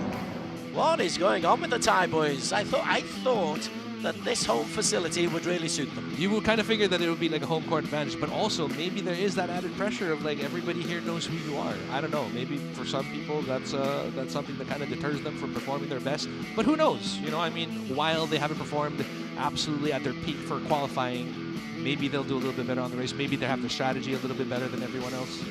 Maybe. A lot of maybes. That's a lot of maybes, you know what I mean? Fadris Issa, I've been looking forward to Fadris. I've been watching him for a number of years in various e-racing and obviously at the TGR events as well in Asia and in Singapore. They've had to qualify to get here. I'm always impressed by the consistency of Fadris. That's right, and I mean, obviously, like we saw it earlier, Singapore taking back P2 for that qualifier. Of course, Malaysia still holding on to P1 despite having that problem that they had earlier on. Well, they set a fast time early on, and Taj is just quick. It's all you have to do. Like, you just set the quickest time possible and you can screw up the rest and you're okay. Yes, I guess that's the advantage of being the quickest on the track. But again, this is going to be such an exciting race for all of us because, I mean, obviously we have to factor in the driver swaps a little bit later on, how quickly they'll be able to do it, who performs the best under certain conditions. And you did mention it earlier that we have day and night for this track. Will that play into effect? And it's a long race. It's a 30-minute race. 21 laps. Race number 2 is about to get underway. Race 2 of the TGR Asia Esports GT Championship 2025. On pole position for Malaysia, represented by Taj Ayman, first up. That's right. P2 Singapore, that is, of course, Fadris Issa, and Indonesia, Pratama, currently on board. For Philippines, the first man on board is Enzo Isong. And for Thailand, in 5th place, Chayapat Limkonsongko. Kind of getting used to this black and yellow livery already up in front of the race because that's exactly what we saw earlier on in race 1 as well. Rolling start at Interlagos. Down the hill. They'll head towards the centre curve. And an acceleration from Taj Ayman. Everyone starting on medium compounds, which suggests a shortish stint. I think this was the third predicted strategy that we had earlier, which is basically going to be medium, soft. So they're going to keep their qualifying drivers as long as possible on the track, and they're going to have the 2 come in quicker after that. Taj Ayman, bottom right of your screen, you can see right next to him, he's got Chong Kai Chang ready to step in. Not quite yet. They'll have to go minimum 5, probably 6, maybe even 7 laps out of the 21. Depends on how long they can preserve those tires for. Again, this is a 21-lap race, so there is a lot of time for all of our athletes here, basically, to perform as much as they can. Taj Ayman, of course, obviously with a heartbreaking drop before earlier. I mean, he had P1. You think that's going to affect him while he's driving? Not today. He's got the experience. Of course, if he picks up 25 points in Indonesia, currently in 3rd place, will be on 16 points. That would help him very, very much going into race number 3. Absolutely, but I like how closely bundled up everyone is. The gap between Malaysia and Singapore, less than a second. The gap between Singapore and Indonesia, only a little over a second. You can pretty much see everyone still bunched up together. Yeah, it's a bit of a train at the moment. Indonesia in P3, represented by Moreno Pratama, who got himself a fabulous P2 in race number 1 in Suzuka, but he's under pressure from Enzo Isong. Fadris Issa is trying hard to stay close to Taj. I like how this setup is playing out so far for us, as we actually see their teammates / competitors right beside them also. So I mean, if you were to talk about what we were talking about earlier, where do you want to go for personal glory or team glory, this is the perfect time to do so, right? Well, Taj and Kai Chang, they're both chasing glory, so they want 25 points themselves. Of course, Fadris has dropped down Team second or so. Team Philippines now closing in right behind Indonesia. Behind the wheel of Team Philippines is the youngest driver that they have. Enzo Ison is only 0.7 of a second behind Indonesia, but right behind him also Chayapat is super close to him as well. Let's see if Thailand at last can show a little bit of the quality that we know that they've got here. Where in Brazil, we're at Interlagos. It's a circuit which has so many memories. Enzo Ison, bottom right of your screen, looks very composed for a 15-year-old. Exactly. That's kind of what I wanted to point out also. It's kind of crazy how, you know, majority of our racers are actually pretty young in their years, but they have the same amount of composure that, you know, some of our quote-unquote veteran, and I use veteran very lightly because we're also quite on the young side, they're able to demonstrate that kind of composure as well, despite the circumstances that are thrown their way. So this team contest, we've not had an overtaking maneuver as yet. 1, 2, 3, 4, 5 is the same as they qualified, and look at the gap that Malaysia are pulling out. Taj Ayman is pulling out a 1.2 second gap over Fadris Issa, and it's a train, but a train with big links in between the connections. Do you think one of the reasons maybe they're not overtaking just yet is they're trying to conserve their tires as much as possible to stay out on track as long as they possibly can? Possibly, but surely it, it's what depends on their strategy. 7 laps maybe on the mediums and then zip onto the soft compounds. We'll see how that plays out, but earlier on, one of the predicted strategies that we had has played out already. Everybody on the medium tires on. As you can see, literally everyone on the grid has those mediums on. But the gap is not growing. Everybody is just a little over a second right behind each other. Malaysia in the lead, of course. Malaysia with Taj Ayman on board. He is growing that gap. He is growing that gap. That's 1.5 seconds now for Taj. That's right, but everybody else behind him, Singapore on second. For Singapore, we have Fadris Issa, who is driving their car for them now, taking over what we assume is going to be the longest stint here in the race. Yeah, I think so. It's got to be on the medium compounds, and then sprint for home as much as you can. So what we reckon, 7, maximum 8 laps. That gap between Malaysia and Singapore pretty steady at 1.6 now. Philippines gap between Philippines and Indonesia also growing to 1 second. Indonesia kind of catching up to Singapore at this point. Well, they are. I think Fadris Issa is holding up the rest. I think he is holding up Moreno Pratama. And we saw the Pratama takes a little while to get into his race. We saw that at Suzuka, but when he gets into a race, kapow! He really gets into it, but I'm super excited to see when the driver swaps start to happen. Is it one of those moments where you see one team going in for the driver swap, do you come in after, or do you want to try to prolong it as much as possible? I don't know. Well, if you're Malaysia, you want to extend your lead as much as you possibly can. Taj is feeling confident, so long as his tyres are... Right, there's the tyre degradation. His tyres are in great nick, as are Indonesia. He could stay out a while longer, could Taj Ayman, and really let the guys go for it on the softer compound. If you look at the condition of the tyres right now for Malaysia and Indonesia, they're not very far off from each other, just 1% off on, like, I think 2 wheels each. So, you know, they're taking care of these tyres fairly well. Lap 5 already of 21. But Malaysia have got the advantage that they've got open track in front of them. There's no rubber on the surface. That will be useful for Taj. Absolutely, and that gap between Malaysia and Singapore is now growing, now close to 1.9, currently at 1.8, but earlier on we saw that was like under a second when we started off, right? Interlagos. At the moment it's late afternoon. The sun will close in. Where are we? Lap 5 of 21, a quarter of the way through this race. Malaysia leading the way. The advantage is between 1.7 and 1.8 seconds. Fadris Issa content in P2, a second clear of Indonesia and Moreno Pratama. And this, I wanted to point out, is how you get to see that these guys are absolutely professional, absolute beasts on simulators. I mean, obviously, like on a stage like this where there's so much pressure, you've already had one race done. You've already felt the effects of what it's like to not win, or maybe come in at a place that you expected was lesser than what you wanted. But look at how cleanly they're all still driving. Oh, that gap now between Singapore and Malaysia, yes. 2 seconds. Indeed. This is a really, really good leg. And behind them, Thailand, they themselves have dropped 2 seconds down. Real problems for Jayapat. All right, now if we look at the middle of the race so far, we've got Indonesia and Philippines kind of still holding that plus-minus 1 second gap between the two. But that gap between Singapore and Malaysia is growing, Des. 2.2 seconds now. And look at that, the Thai times, they are half a second down on the Philippines, lap after lap after lap. That is not good for Jayapat. Maybe his setup's not right. Maybe there's the problem. But he has 2 seconds down on the man in front of him, which means he's something like 7 seconds down on the Malaysian race leader. And I think Indonesia is kind of catching up to Singapore already. At one point, the gap between them was just a little over half a second. So they are definitely closing in. But Singapore and Malaysia, man, Malaysia is just coming away clean with this so far. 2.5 seconds, Taj Ayman. He will be handing over to Chong Kai Chang. And then Iqbal Suji, all of whom did well in race number 1.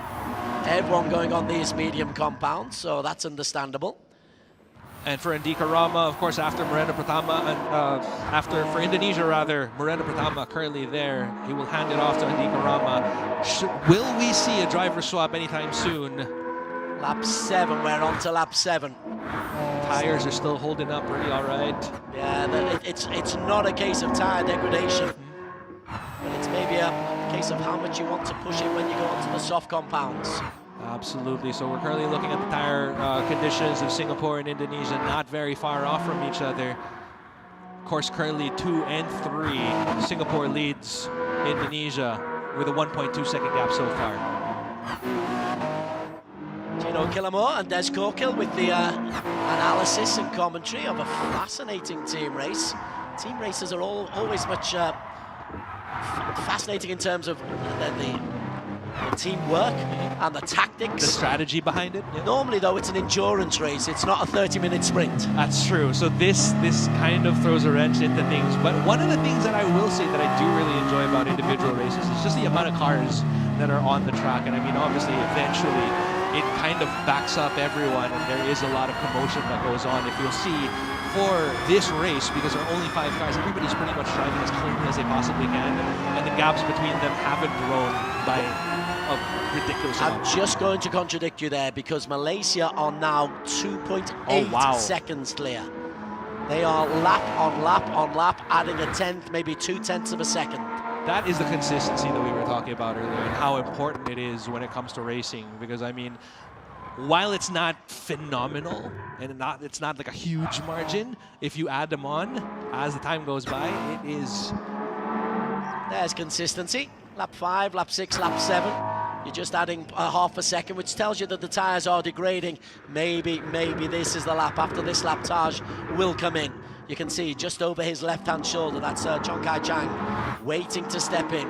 Rivals and friends. I think the Malaysian boys are all teammates together. But so far, looking at our rigs, not enough movement just yet. Nobody's standing up and doing stretching. And oh, there you go. Just as I said that, somebody was already kind of stretching there in the middle. So we might just expect a driver swap in just a little bit. Well, if I'm Thailand, I go in early. I get onto the soft compound and I try to make up as much headway as I possibly can over the next few laps. And I take a bit of a gamble. That's true. But then again, we're commentators and we're not the ones racing there, so maybe they have a different set of plans in mind. But I do get where you're coming from, though, because I mean, obviously, things haven't been going so well for them. Maybe it's time to change things up. Maybe it's time to take a little bit more of a gamble than what they usually are used to. Taj, you're right. He's going to come in on this lap. You can see that Chong Kai Chang is right there. Singapore also coming into the pits. Everybody is changing as quickly as they possibly can. Everybody into the pits, including Thailand. All 5 on identical strategies. This answers the question that we had earlier. Like, if you see one team coming into the pits, do you follow suit shortly after? Well, so far, yes. Everybody's been doing the same. So we have the driver swap already. Malaysia, Tai Chan comes in for Taj Ayman. as you can see there on the lower right-hand corner of your screens. Chong Kai-shan now driving the second stint for this race here at Interlagos for Malaysia. Sexy graphics, I'm enjoying those. That tells us that Taj hands over to Kai Chang, and they are out and about with a 3. They've increased their lead. Wow. Wow. It is, and even still increasing, as you can see. 3.7 is the gap between Malaysia and Singapore now. Of course, if you're wondering who is driving for Singapore now, it is Ethan Yeo who takes the wheels from Fatris Isa. Interestingly, soft compounds for Kai Chang, Malaysia, and for Philippines, Matiang, and for, as we expected, Akrapon for Thailand. That's right. Now, I want to see how big the gaps have gone so far. The most notable one, Malaysia's gap to Singapore is now at a whopping 4.8 and growing, 4.9 seconds between the two. Indonesia's gap to Singapore still under half a second. The gap between Philippines and Indonesia a little over 1 second. And Thailand still with a 2.9-second gap between themselves and the Philippines. On board with Andika Rama. He's got Matiang behind him. Andika in front of him. He's got Singapore's Ethan Yeo. Andika Rama goes around the outside, wants to get into P2. Indonesia, push, P2 for Indonesia. Indonesia takes P2 from Singapore, and Matthew Ang follows shortly after getting in on the action that's happening here right now. Is it enough for Matthew Ang to make a move as Indonesia basically pulls away from Singapore right on that straight? Ethan Yeo's having an absolute nightmare for Singapore. Oh, He's Matthew lost 2 places. Putting on a move, getting in between the scuffle between Indonesia and Singapore. Matthew Ang now brings the Philippines up to 3rd place currently on the race that we have here. Very interesting. You see the Filipino success. I see Singapore going backwards. That's what you see. Glass half empty, glass half full. But it is a beautiful battle so far. Earlier on, we were talking about when the overtakes would happen, and there you have it. Right, Philippines though on soft compound, and that gives Matianga a real advantage over Andika Rama. I think Andika is probably a more experienced and arguably a better driver, but his machinery and his contact with the ground won't be as quick. Absolutely. So Matthew Ang, I guess, trying to make the most out of those soft tires, really making them work for him. He's trying to make a move on Indonesia now. The gap between Philippines and Indonesia, 0.1 of a second. Here it is, Matthew Ang really going on right behind Andika Rama here. Andika Rama, beautiful defense on his end. And he'll hold the line going into this chicane, the left-right. Singapore have improved just a little bit. Ethan Yeo has got his mojo back, but he had a disastrous outlap, did Ethan Yeo? Absolutely, but there still is a lot of time left on our race here, Des. Lap 11 of 21. We are back on board again with Matthew Ang for the Philippines, going up against Andika Rama of Indonesia, holding on to his 2nd place brilliantly here. The gap between Andika, though, is 6 seconds behind Malaysia. Malaysia's just pulling away at this point. At this point they are. Matiang is doing his best to make the most of his soft compound tyres. Was it a gamble? I suspect not. You've got to be quick, but you've got to make the soft compound work. You've got to overtake the man in front of you. Otherwise, it's just frustration for Matiang and Philippines. But again, this is just a testament to how great of a driver Andika Rama is also. He might be at a disadvantage with the medium compounds, but he's still holding off the attack of Matthew Ang, who's just right behind him. I think he's a fabulous racer, but look at the tire degradation, man. That is the gamble that you have to make. Oh, this is where it gets interesting. And he's not been able to get ahead of Andika Rama either. Oh. And the night comes down, the lights come on. The lighting gets a little bit more difficult. This is what we were talking about earlier. We did mention earlier that Interlagos is going to be a day-to-night race. Will it affect our drivers somehow? We'll find out in just a little bit. In the meantime, that battle between Indonesia, Philippines, and Singapore is still going on, while Malaysia sits comfortably on a 5-point-second gap between themselves and Indonesia. But that has been pulled back. It was over 6 seconds. 0.4 have been pulled back by Indonesia. Philippines, that soft tyre compound gamble has not worked, you know. So far, yes, it has not, unfortunately for them, but let's see, maybe they'll pull a rabbit out of a hat, I don't know. We'll see in just a little bit, but man, that tire degradation is something else for the soft compound on the Philippines. Thailand still currently at 5th with a 3-second gap between themselves and Singapore. 38% on that right wheel. Ooh, that tire is going. That's 2 more laps. 2 more laps. He's going to have to come in, maybe 3, to take him up to 14. And I think they're fairly well aware of that. You can already see that right behind Matthew Ang, you already have someone positioning themselves there. I believe that will be Victor Ancheta, if that is indeed him. I can't tell because I can only see his waist right now. Yes. But he's not making any impression on Andika Rama. Andika's such a terrific driver. I mean, look at that. I mean, again, we mentioned it earlier that he is basically at a kind of a disadvantage with the medium compound there, but holding off on his own. Well, he's increased his lead. He's faster than the Filipino. He's faster than Matthew Ang. Yeah, 1.5 seconds is the gap between them now. Singapore is also closing in on that gap that was earlier set at a little over a second. Now that gap between Singapore and Philippines is now down to 0.4 of a second. I feel like the tires are really giving up now. To be fair, I think Ethan Yeo owes Singapore just a little bit of a something, having lost 2 places on his outlap. There it is, Singapore about to make a move on Philippines. Ethan Yeo about to make a move on Matthew Ang. That gap between them, 0.4 of a second, really close now. Look at that right front wheel for Philippines. Ooh, 17%. So we're gonna see a move here from Ethan Yeo any minute now.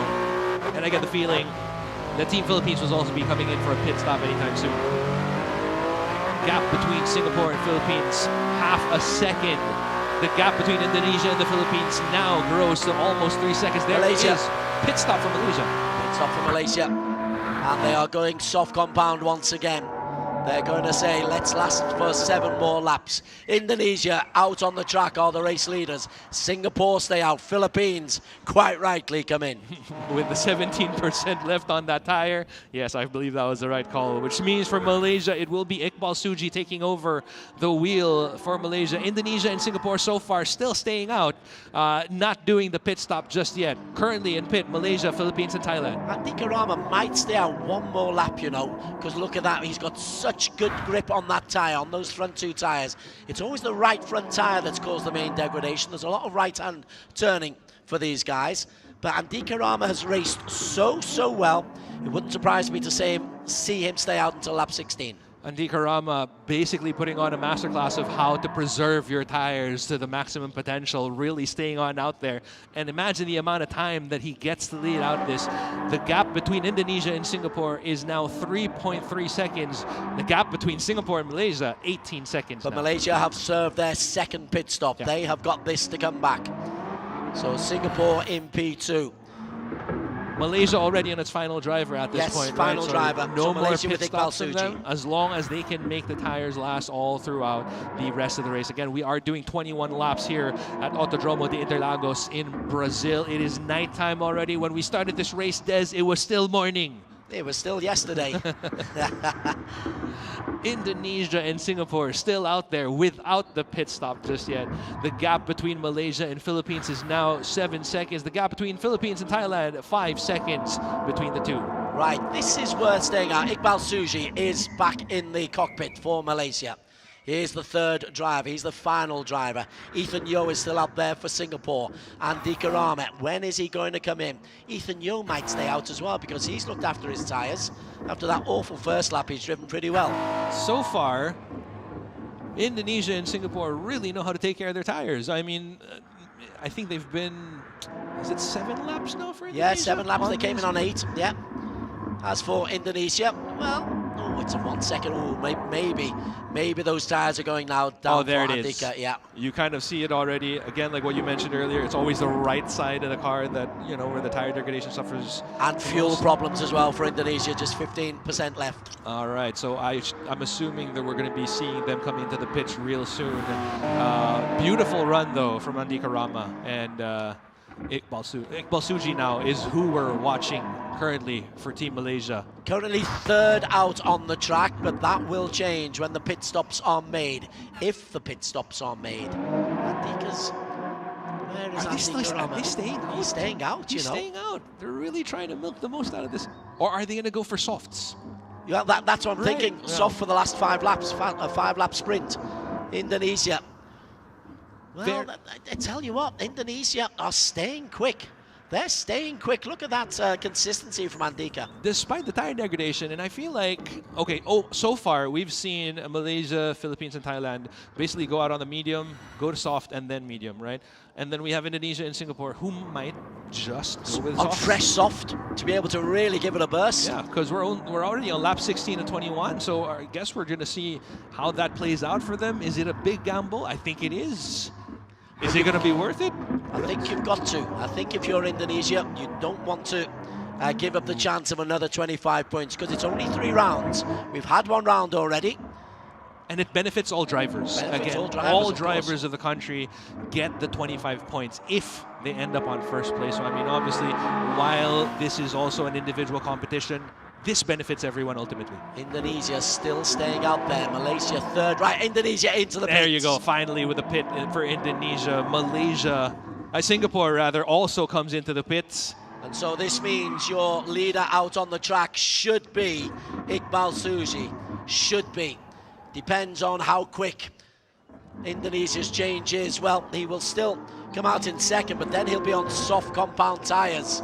And then Indonesia will be chasing Malaysia. There you go. That is exactly what we were talking about earlier, Des. They both go out on soft compound tires coming in from the medium, really hoping for that burst of speed once they get out. But is that burst of speed enough for them to catch up to Malaysia, who is currently leading everyone now?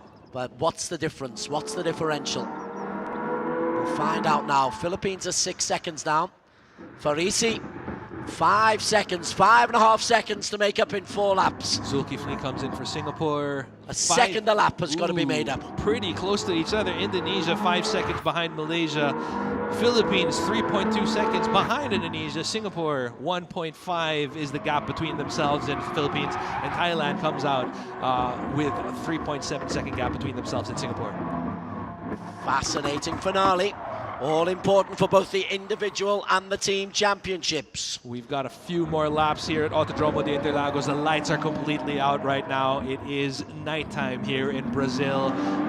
This race has gone on long enough for us to see the shift from day to nighttime, Des.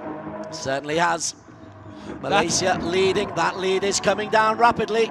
It's come down half a second already inside half a lap. Is it enough time for them to catch up, though? Lap 18 of 21 as we go through Indonesia. The gap between themselves and Malaysia, 4.8 seconds between the two. Farisi owes his teammates. Farisi owes Indonesia. He's in P2 at the moment, 4.7, 4.64, 4.62. Gosh, every meter he's making up just a little bit of ground. 4.5. Is he going to make it in time? Malaysia have got to look after their tyres as well. That is absolutely true. Again, Malaysia still on the mediums, coming off of that final pit stop that they have.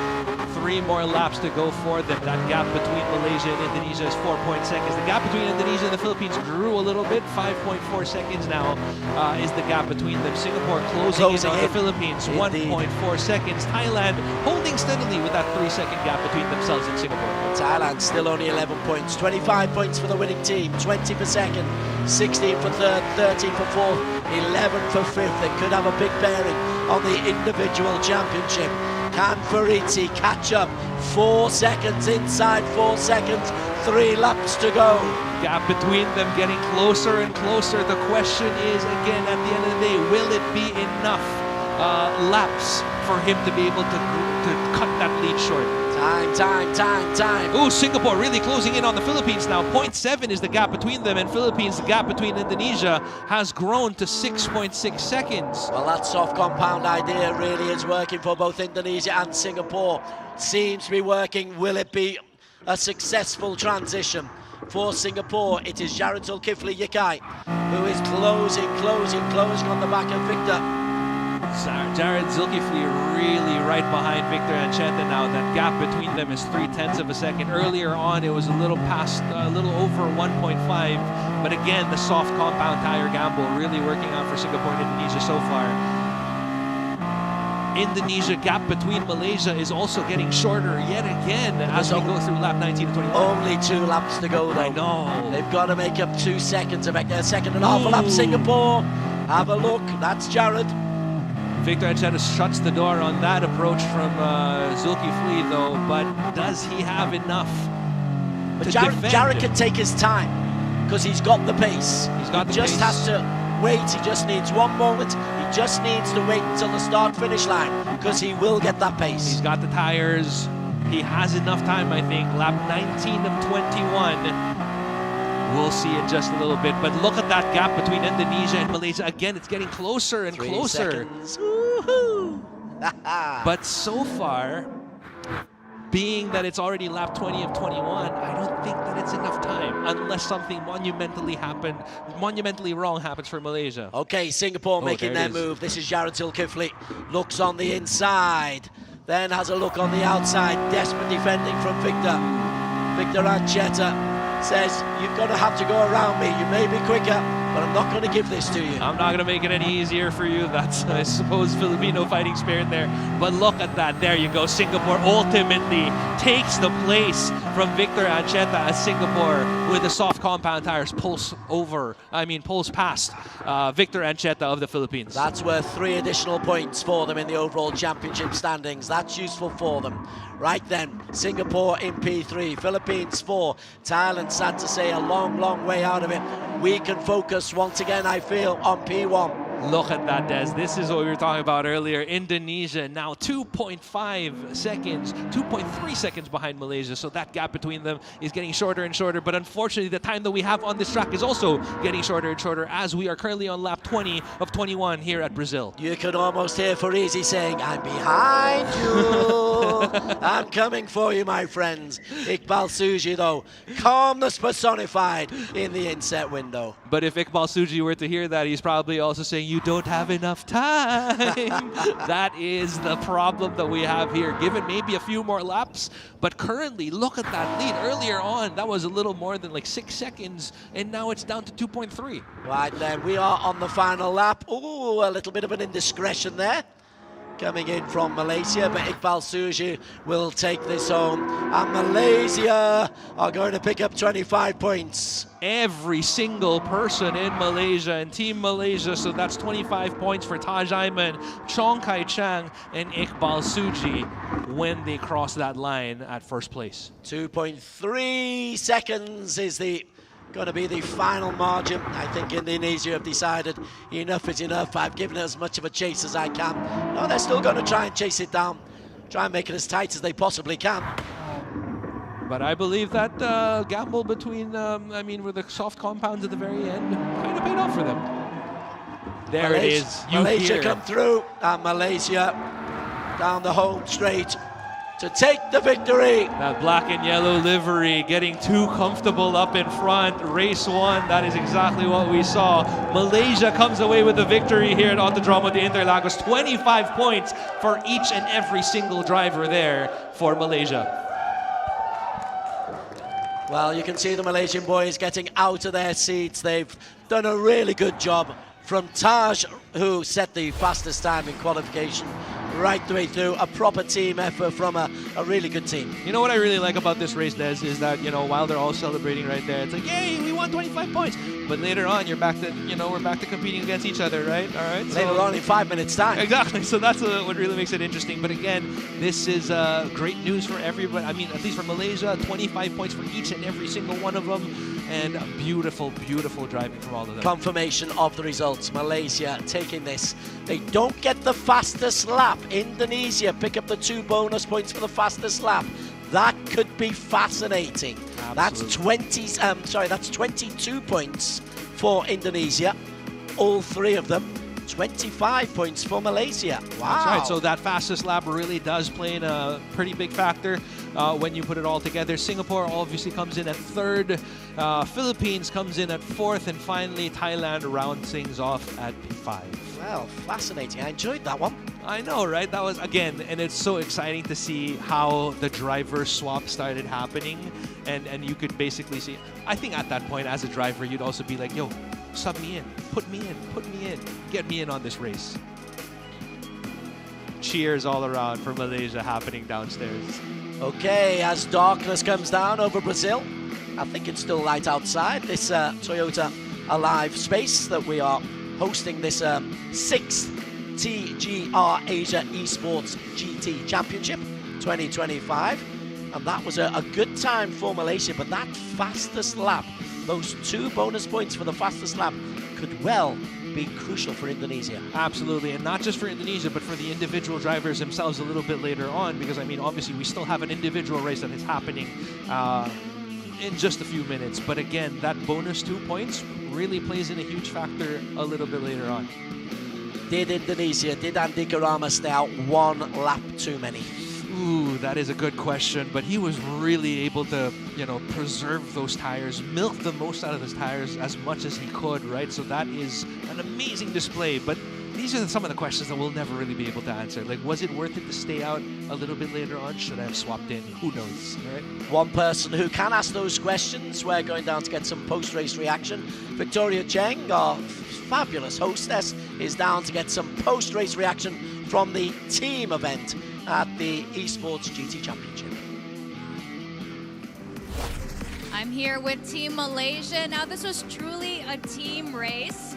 See a lot of Malaysia fans over here. Now, how did you guys is there a boss who comes up with all the strategies, and how did you decide the driver order and, of course, the pit stops? I think from our side, we knew that the track position is very important, especially in this car, because it's actually quite difficult to overtake.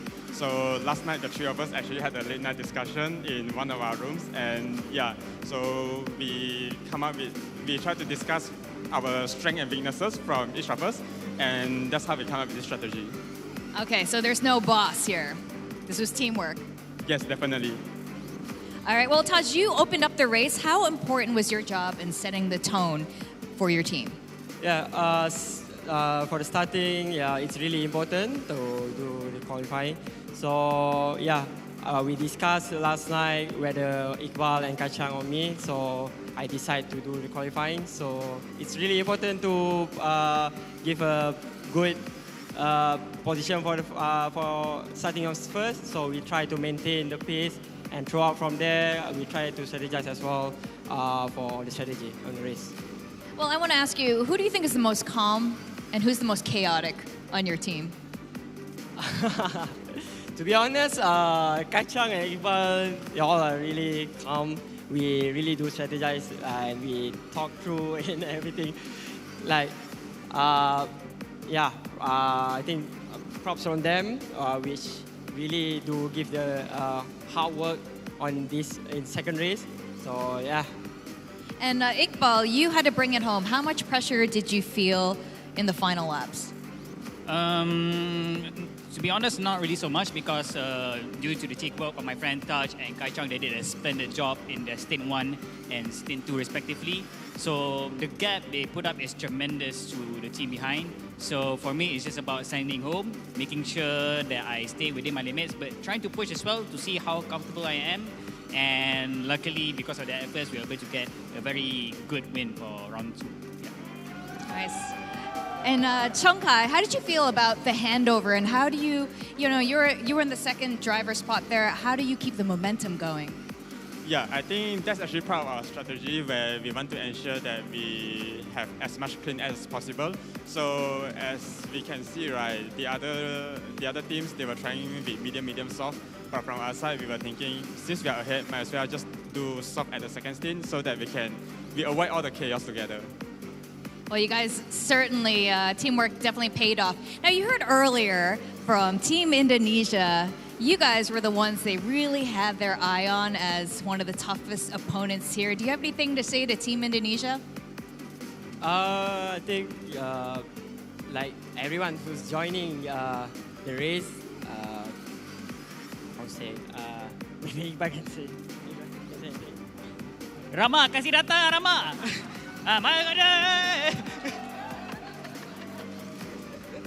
All right. Well, thank you so much, Iqbal, Taj, and Chongkai. Congratulations on race 2. We're going to send it back to our commentators after a very short video.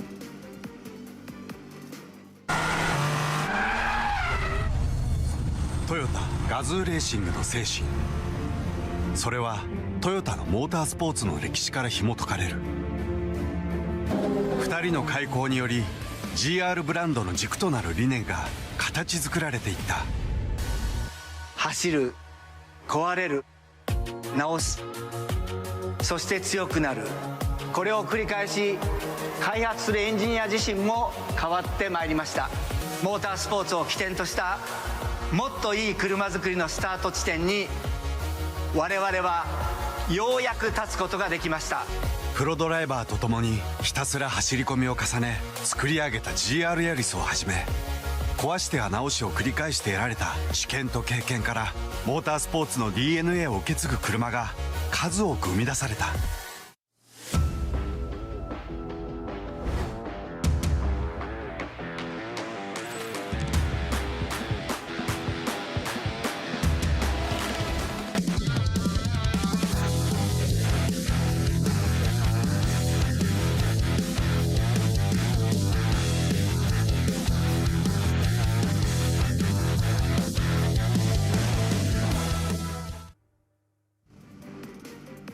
Oh, it's very exciting to see the philosophy behind it all. I would love to invite onto the stage Satoru Osaku, the Department General Manager of GR Company. A warm welcome and a round of applause, ladies and gentlemen.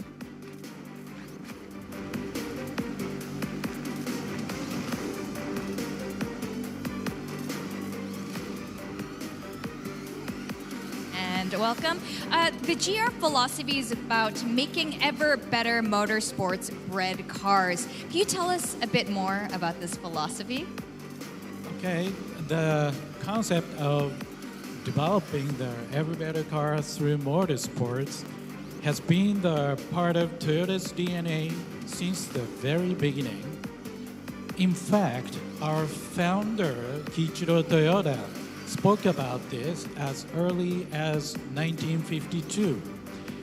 He really believed that the motorsports was the ultimate proving ground to challenge our engineer, push our technology to the limit, and accelerate the learnings.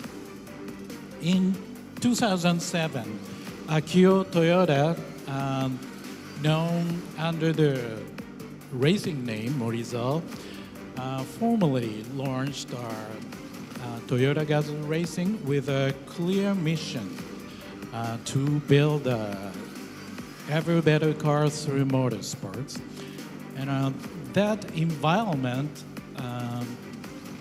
strengthened not only the vehicles but also the people. Their mindset, speed of response, and technical capability. And yeah. Yeah, I mean, I think that speaks volumes. There's nothing like putting the engineers to the test than putting the cars directly into competition. I would like to ask you, what are some of the global activities that support this initiative? Okay, Toyota GAZOO Racing actively competes in the world's three major championships. One is WRC and WEC, and W2RC, which include the Dakar Rally. And in WRC with GR Yaris, we are currently on a 5 years consecutive championship run. And in WEC with GR010 hybrid, we secured 6 straight titles up to last year. And in the car rally with GR Hilux, we took the overall victory again this year. And in addition to these World Championship, we are also participating in the, for example, the Nürburgring 24 hours in Germany, and a Super Taikyu in Japan. And here in Asia, we are also participating in the AXCR. And there, we developed the Hilux GR Sports under the real rally conditions. Well, it's so exciting how many activities, how many races there are around the world, this one included. And I understand this is actually your first esports event. How are you finding it? What are some of the highlights for you this year? Okay, let me show you the example of the GRE Ares, and which use our completely reversed philosophy. And an important thing is the development does not stop at the launch. Each year, we are continue to push our vehicle in the motorsports and drive it to its limits, and identify the weakness and fix them. So in the end, we make it even stronger. This cycle of continuous improvement and challenge, these are new evolved version of the vehicles. And to close things off, are you enjoying yourself today here at this event? Yeah, I'm so excited. I'm sweating. Yeah, it has been a very exciting race today. Ladies and gentlemen, Satoru Osako, thank you. And with that, we do want to watch some of the highlights from race 2, and to take us through it are our commentators. Yeah, thanks very much, Victoria, and fascinating to find out a little bit about the extensive work being done by Toyota on the real racing scene, on the rally scene, and of course on the esports scene as well. And Osaka-san was involved in one of the exhibition races yesterday and didn't fare too badly. Exactly. For somebody this is basically his first foray into esports, not bad at all. But again, this is the beautiful thing about all of this, is it makes it accessible for everyone, and which just goes in line with the philosophy of Toyota, which is making racing as presentable, as amicable for everybody. The real reason that we're here, though, is for the racing, to find out the champion of Asia, the TGR Asia champion. Race number 2 was a team competition. Malaysia were dominant. Into race 2. On pole position. There it is, were Malaysia, the black and yellow, black very, and yellow very good. is at it again. Malaysia so dominant so far. Beautiful drive from them. Of course, Malaysia started off with Taj Aiman behind the wheel. Singapore with Fatris Isa right behind them as well. And for Indonesia, well, once we got onto the second driver, really good work from Andika Rama. Real problems for Singapore. Ethan Yeo went from P2 to P4 on his outlap, but he would make amends a little bit later on, so that by the time we hit lap 19, there was a chance here for the third driver, that was Jared Zulkifli, to get that place back. So Singapore finishing on the podium in P3, but the runaway winner, Malaysia. Absolutely, Malaysia just decimated everybody there with how consistent they were driving and how they preserved their tires so well. Iqbal Suji taking that win home for Malaysia. A day-night race going on at Interlagos, and Malaysia picking up 25 points. Crucially, Indonesia fastest lap.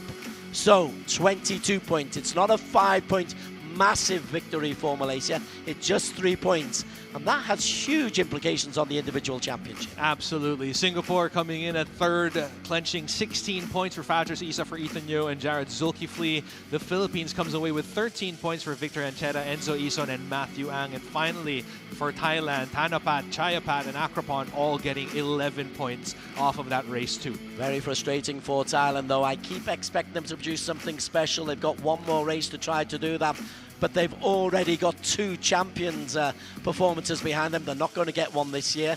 The individual championship standings are close. A 7-point lead for Andika of Indonesia over Moreno Pratama, his countryman. Then you've got 3 Malaysians in a row on 41, 38 and 36 respectively. They're always with each other. Even in the overall standings, they still stick to each other as much as possible. Of course, Farizi Pramaditya at 6, Fatris Isa at 7th with 24 points, Ethan Yeo with 23 points for Singapore. A little bit further down, moving on to P9.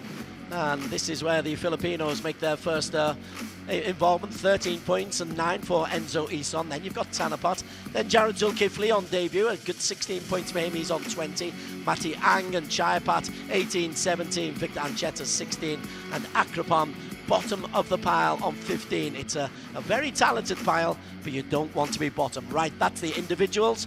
Talk us through the country statistics. All right, of course, after all of this is said and done, we still want to fight for our country as much as possible. Indonesia walking away with 115 points, but look at Malaysia. They're also with 115 points. It is a battle between Indonesia and Malaysia so far. Singapore comes in at third with 67, the Philippines with 56, and finally, Thailand with 50 points. The real story here, obviously, Indonesia and Malaysia neck and neck. But Indonesia, they have higher positions, more wins overall than Malaysia. So that is why that they have that slight advantage. But wow, we have got open competitions going into the final race. We didn't have this last year. I think it was cut and dried a little bit, the country battles last year. Indonesia, the defending country champions, have got it all to do on this final race. Well, hopefully my voice will hold out for race number 3. We've got one more race to go. I think you got it. And it's going to go right the way to the line. I'm looking forward to this very much because everything is on the line. Absolutely. You know, we wanted the races to be as exciting as possible. We wanted the competition to be as tight as possible. Indonesia and Malaysia showing us exactly that, at least in terms of the country standings. So this is going to be this is where, you know, risk and calculation, you just risk it all. You're already here. I like that team factor. I like the way that we've introduced that. Now then, all the competitors, turn a switch, because your teammate is now your rival. As back to default settings. Indeed, Andika Rama and Moreno Pratama were teammates. Now they are deadly opponents. Race 3, the format. The pole is the grid is based upon your championship position, which means that the Indonesia will be 1 and 2, Malaysia 3, 4 and 5, Indonesia 6. It's a 25-minute race. 14 laps of tire wear is set at 14 times. The degradation, fuel consumption is at 4 times. Also, racing hard, racing soft. Balance of performance is turned on as always. There is a minimum 1 pit stop, which you can take at any time during the race. So it's really up to whatever your strategy is when you want to be able to take that pit stop. Now, earlier on, we were talking about it already, Des. Like, is it one of those moments where when you see somebody do a pit stop, do you do the pit stop with them? We'll see.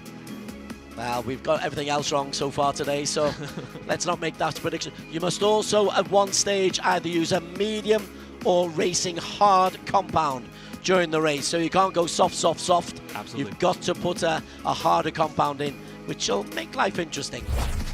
Point system, 25 for first, 20 for second, 16 for third. The fastest lap, those 2 points have been absolutely crucial so far. And I mean, with how neck and neck everybody is, you need all the points that you can get. But just rounding off the point system again, for 4th place, you get 13 points. 5th place gets 11, 10 for 6, 9 points for 7, 8 points for 8, 7 points for 9, 6 points for 10. So again, this is all going to come into very, very crucial territory. Okay, so, well, in terms of the overall champion, Andika Rama, if he wins the title. If he comes second, he wins the title. Anywhere in the top 2, and he will be guaranteed his 2nd championship. Let's see what race they are going, or what car they're going to be racing in.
I want one. I know exactly how you feel, but I love the contrast between that video and exactly what our racers are going to be doing to the car. Because in that video, everything was pretty chill, you know, nice little cliffside drive. That's not going to happen today. Today, we're going to push this car as much as it was pushed in 2019 when it was introduced in the Nürburgring with Maurizio himself driving the Supra. 3-litre turbocharged inline front-engined rear-wheel drive.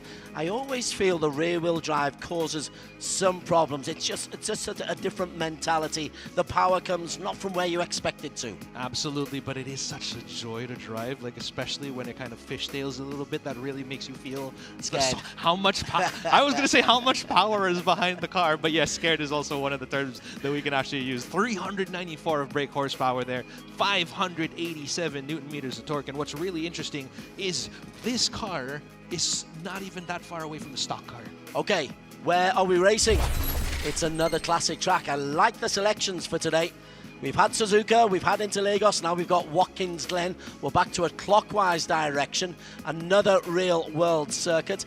Dry rolling conditions, gosh. You're too fair to the drivers, guys, too fair. Of course, this track is located in the United States of America. It's 5.435 kilometers, 15 turns in total. Of course, the surface is tarmac, so a lot of action that's going to be happening here as we go on to our final race of the day at Watkins Glen International. Dry weather though. Des, how are you feeling about that? Some iconic corners though, the S's through 2, 3 and 4, the outer loop and the toe and the boot and the heel. It's a fabulous circuit and a great way to decide how we're going to get a winner in the Toyota GAZOO Racing Asia Championships, our 6th time that we will be crowning a champion in Asia. You know, one of the things that I like, while of course I enjoy the wet weather for tracks, is when it comes to a condition like this where everything is pretty much set, it's dry, you really get the best out of the drivers. You know what I mean? Like, there is not a lot of room there for error, so if you really make a mistake, that's on you. You cannot blame the weather. Okay, very true, very true. Remember, there is no qualification. Qualification position or the grid position decided on championship positions. That means as we go into the race in P1, it's double Indonesia. We have got in P1 Andika Rama, champion in 2023, alongside Moreno Pratama. Chong Kai Chang coming in at 3rd for Malaysia. Taj Aiman, it's the Malaysian block. Taj Aiman right behind them is Iqbal Suji. They're all right there, black and yellow. 3 in a row behind them, Fariti Pradamita, and alongside him, Fadris Issa from Singapore. Also from Singapore, we have Ethan Yeo, followed shortly after by Enzo Ison from the Philippines. Hanapat Pongpat at P10 for Thailand there. Singapore with Jared Zulkifli. Matthew Ang, yet again for the Philippines, over at 12th position. And then we've got the disappointing performance of Jayapat. Maybe this is his chance, but Dan Cheta in P14 for Philippines. And on debut, it's been a tough time for Akrapong. Here we go. This is essentially what we've been waiting for. Red lights. When they go off, we go racing. And away we go, ladies and gentlemen. It's the final race of the day for the Toyota GAZOO Racing Asia Esports GT Championship 2025. Andika Rama with a brilliant start there. Pratama right behind him as we start off Watkins Glen International here. Andika Rama, P1 or P2, and he will be champion. Ooh, look at how closely that... It is kind of menacing to see all of the Malaysians just right there behind them. A sea of black and yellow. Like wasps, all 3 of them just looking to pounce. But Indonesia, will Pratama go for the win, or will he try to protect Andika Rama?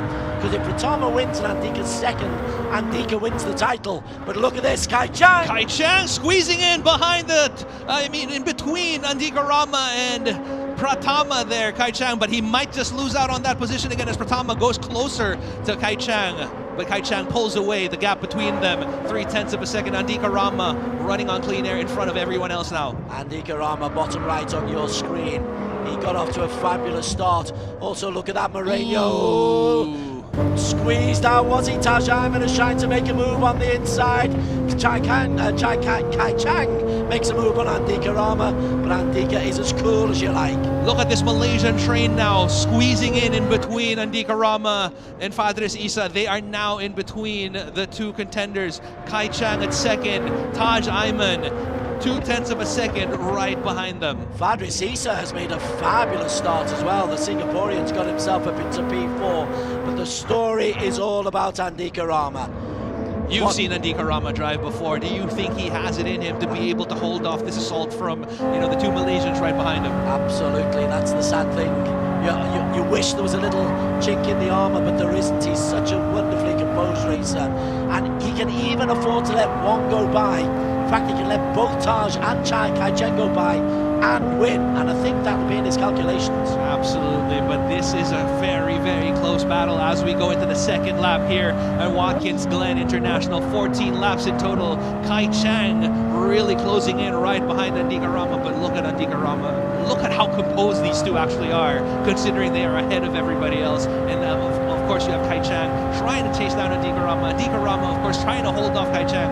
But look at how unfazed both drivers are. Victoria asked a question at the end of race number 2 to Malaysia to make a comment about Indonesia. They said it was all friendly. This is not friendly. We've got a new race leader. Chen Kai Cheng is ahead of Andika Rama. Malaysia taking the lead so far for Watkins Glen International here. Kai Chang takes P1 away from Andika Rama. Taj Ayman also following suit closely behind Andika Rama, and even behind Taj Ayman, you have Fabrice Issa, who is there as well. Well, if Kai Cheng holds on to the win, he needs Andika Rama to drop behind Taj Ayman to become champion.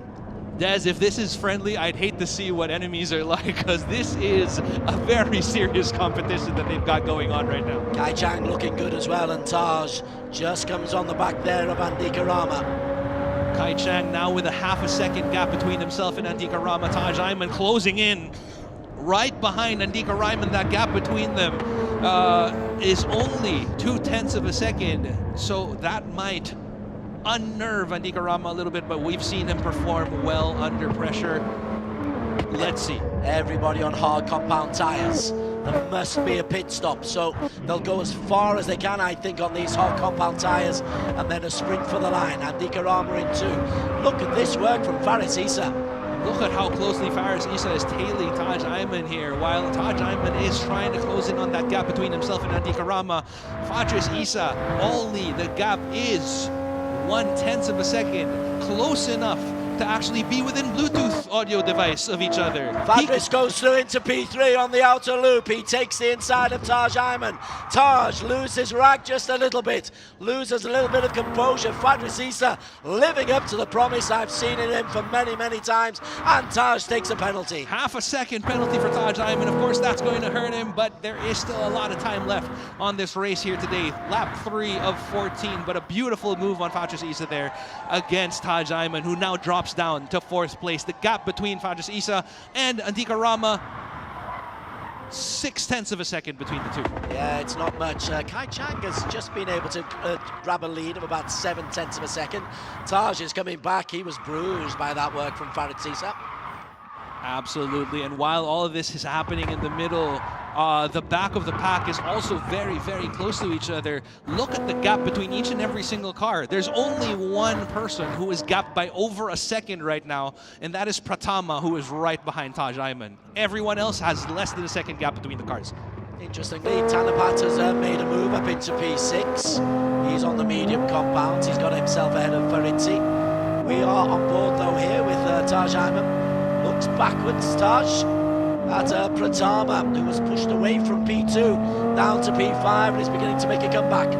The bright side for Taj Ayman is that penalty has already been served, so he can go on about, getting about his business, but that does mean that Pratama closes in behind him. Pramaditya on Pongpat. Yo also taking advantage of all of this chaos. They're all side by side now. Faridzi, challenged by Ethan Yo. Good work from the Singaporean. Singaporeans have come to play here. Absolutely. I mean, again, this is the final race that we have of the day, so why the heck not lay it all on the line? Unfortunate penalty there for Pongpat. 1 second penalty for colliding with another car, so that will come into play a little bit later on. Matthew Ang also here in the middle of all this mess, in the middle of all this chaos. Matthew Ang right behind him, Pongpat, and Enzo Ison also trying to make a move on Pongpat. A little bit of stock cars going on in the middle here. We are lap 4 of 14. We're on board with the Philippines. This is Matty Ang. He's in P8.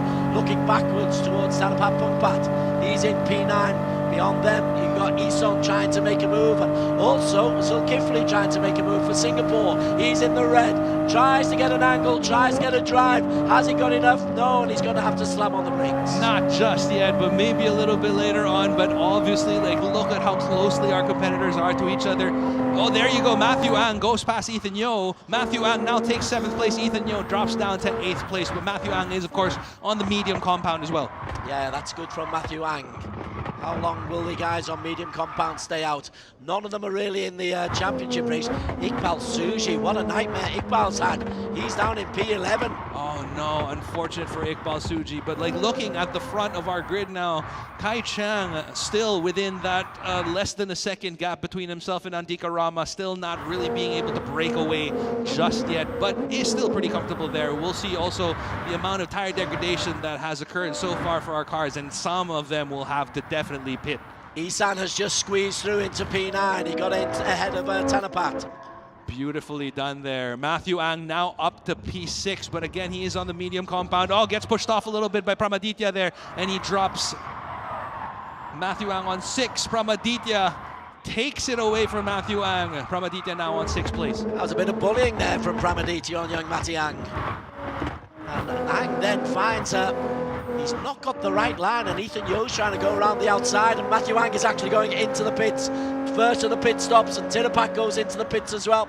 So very, very early changes for both guys on the medium compound tyres. Absolutely. Earlier on, we already saw how much tire degradation was going on for the both of them, so it makes absolutely no, I mean, there's no surprise that they have gone into the pits already.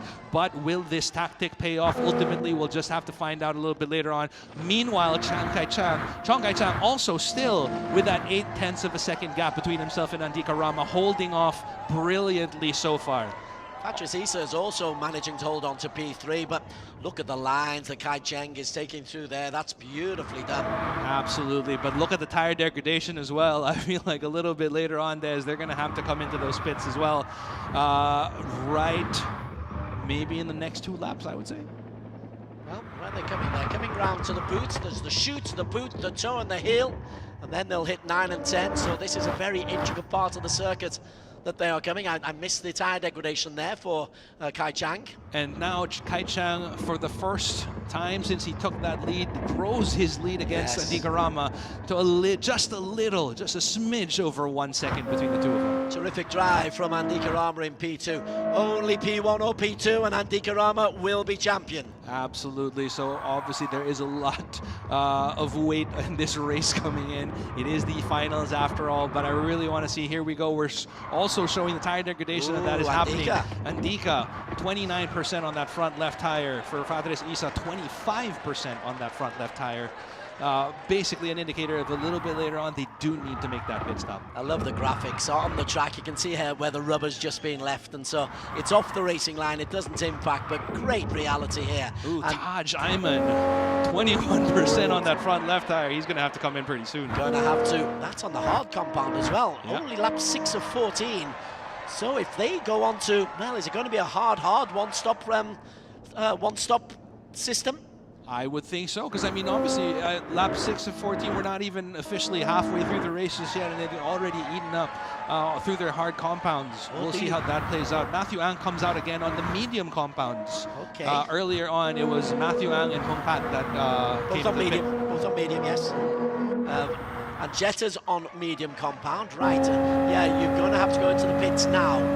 Mid-race, do you gamble a 2-stop strategy and 2 soft compounds? Or do you try your best to try to make the hard tire last But as we've long seen as it doesn't possible? work. It For does Taj, not it's work. already failed him at Suzuka. That's true. So is he going to adjust that strategy? I guess we'll just have to see a little bit later on. But meanwhile, we are on board Victor Ancheta, who is currently trying to chase down Chayapat. The gap between them is 1.3 seconds. Of course, Ancheta on the medium compound tires. Oh, they're going. Oh, you need that pit stop. Look at that. Those tires are gone. Don't look now. This could be if he's got to hold on here. Here we go. We're currently on board with Jared Zulkifli, who is currently on 10th. Right behind him is Miss Anthea, who is about to make a move. The gap between them less than 1/10 of a second, Des. Jared Zulkifli has made his defensive move and leaves the braking very, very late. That was well done by the Singaporean. Remember, he's on debut at this level of competition.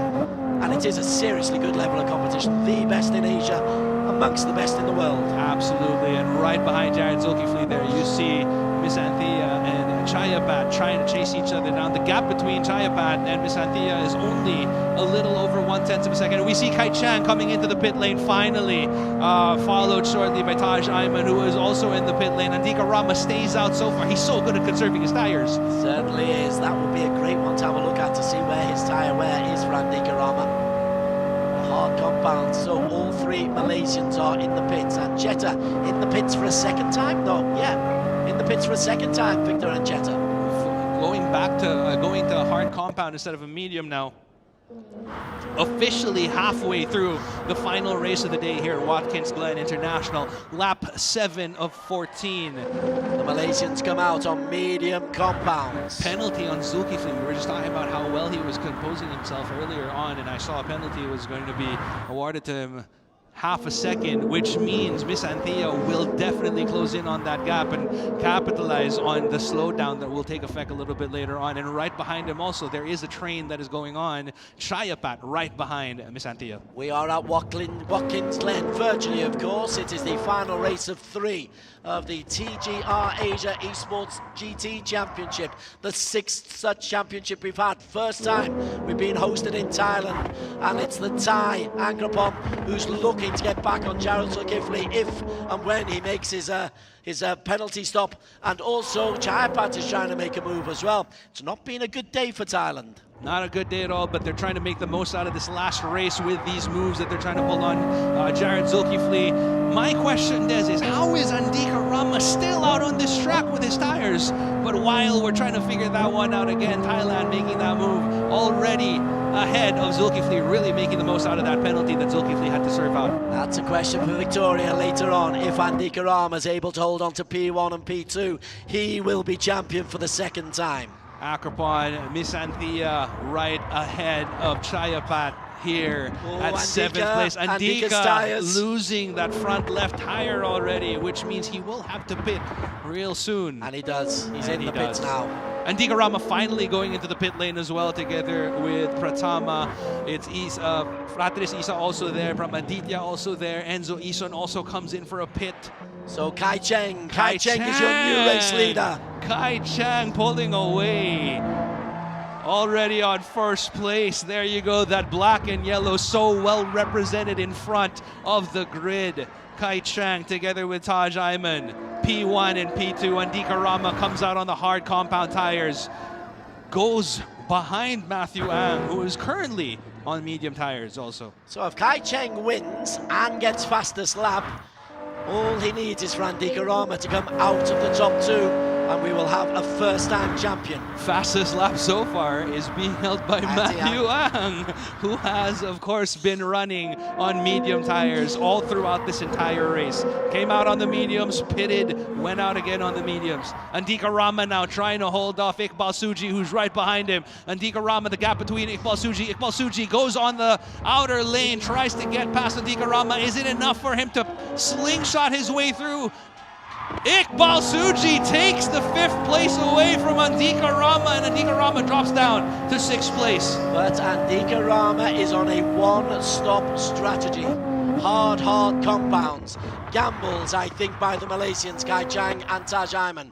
Absolutely. Gambles. But as of, until we see if those gamble pays off, that gamble basically pays off, I'm happy for the entertainment that we get from the overtaking of Andika Rama and Iqbal Suji. Iqbal Suji there, again making a move on Ponpat, and Iqbal Suji now moves up to 4th place, really making the most out of those medium tires.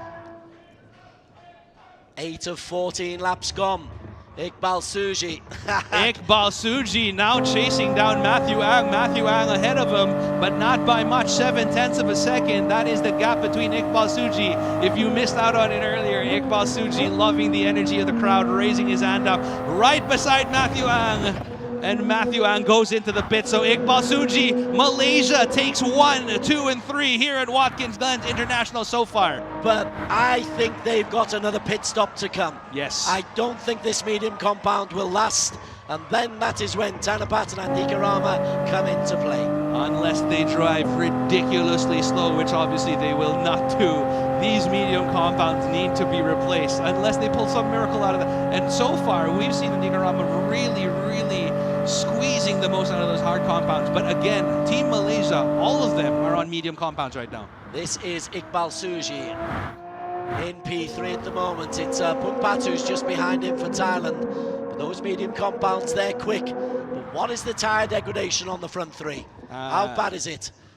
That's what we're going to be seeing in just a little bit, but it is, I'm pretty sure, very comforting for Malaysia to see all three of their Malaysian boys are right in front of this race so far. There is the tire degradation that we have. Oh, scary. Ooh, very scary. Lap 9 of 14. Is it enough? Oh, scary. Des, is it enough to not have to swap out your tires? I don't think so. Andika Rama's tires are looking super great right now. Of course, he is on the hard compound, which puts him at a disadvantage, but he's basically going to be able to last all throughout the rest of the race. It's all down to strategy. Iqbal tries to put in the pace. Taj Ayman puts in the pace. Those tyres are going down at a rate of knots. Andika Rama's tyres at the front, there's plenty left in them. Andika Rama, a one-stop strategy. The three Malaysians, two-stop strategy. Absolutely, but so far they're trying their best to make that lead grow bigger. Iqbal Suji, the gap between himself and Pungpat already at 6.2 seconds. The gap between Suji and Ayman, 4.1 seconds. Andika Rama right behind Pungpat now. 0.3 of a second is that gap, and I feel like Andika Rama is going to be taking over this one as, yes, Pungpat does go into the pit. Andika Rama now moves up to 4th place. Andika Rama in P4, Moreno Pratama in 5, 1 and 2 in the championship standings. Indonesia charging after the Malaysian boys. They are coming after them. Both of them, I believe, going to be on one-stop strategies, both on the hard compounds. Lap 10 of 14 so far. Right behind them, Fatres Isa is putting the pressure on Pratama. The gap between them, less than 1/10 of a second. Fadris doing an excellent job, the Singaporean. He's in P6 at the moment, trying to get into P5. Looks on the inside of Moreno. He's as past Moreno, Singapore up to 5. There you go. Brilliant move there from Fatres Isa as he moves on to 5th place, overtaking Moreno Pratama. Pratama drops down to 6th. But Andika Rama is still ahead of Fatres Isa. Andika Rama with a 2.2 second gap between himself and the Singaporean, and they are still trying to chase down Malaysia. I want to get a look at those tires from Malaysia so far. We are on lap 10 of 14, and they're still out there on those medium tires, Des. Andika Rama, P4 at the moment. At the moment, if it was to finish now. Ooh, there it is! Oh, Kai Cheng. Kai Cheng's front left tire. He's got to come in. He's got to come in. Is this close to giving up? He has to come in. Lap 10 of 14 already. Taj Ayman also with that front left tire at 16%. And Andika Rama's tires have suffered, but not by much. He's going to get to stay out all the way until lap 14. He's been very good at keeping those tires preserved. Let's keep an eye on Kai Cheng to see if he does pop in. He goes. There it is. Second pit stop for Chiang Kai Cheng. Does Andika Rama move into the top 2?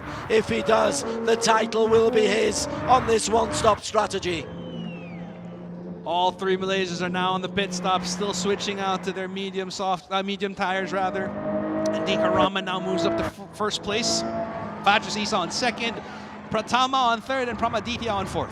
Okay, second stop now for Kai Cheng. He's got work to do.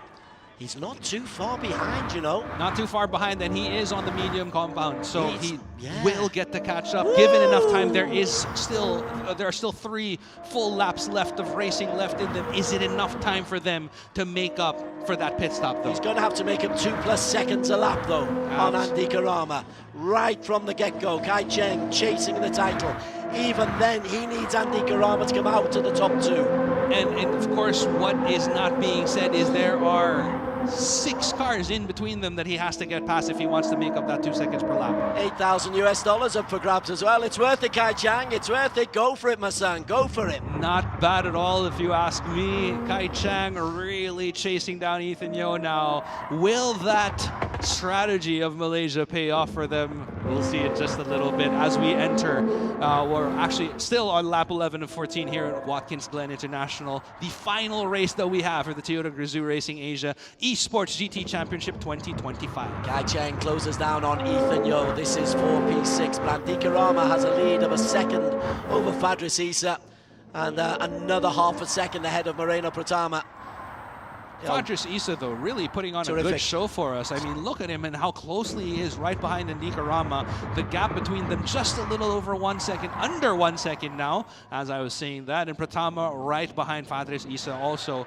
Of course, Fadris Issa for Singapore is now closing in on that gap between himself and Rama. Now we're on board with Kai Chang, who has a lot of time to make up for that pit stop right behind Ethan Yo now. Running out of time, and Ethan Yo is defending, not allowing Kai Cheng to get back too easily. This isn't a lapping situation. Ethan Yo's got every right to defend, and Kai Cheng will be frustrated by the Singaporean. But look at that gap between them. And of course, Kai Cheng does have the medium compounds on, so he does have an advantage. Also very newer tires as opposed to Ethan Yo, who has been out since earlier on. Just waiting for the right moment. This is killing Kai Cheng. It's killing him. It's killing his chances. Absolutely. He cannot get past Ethan Yo.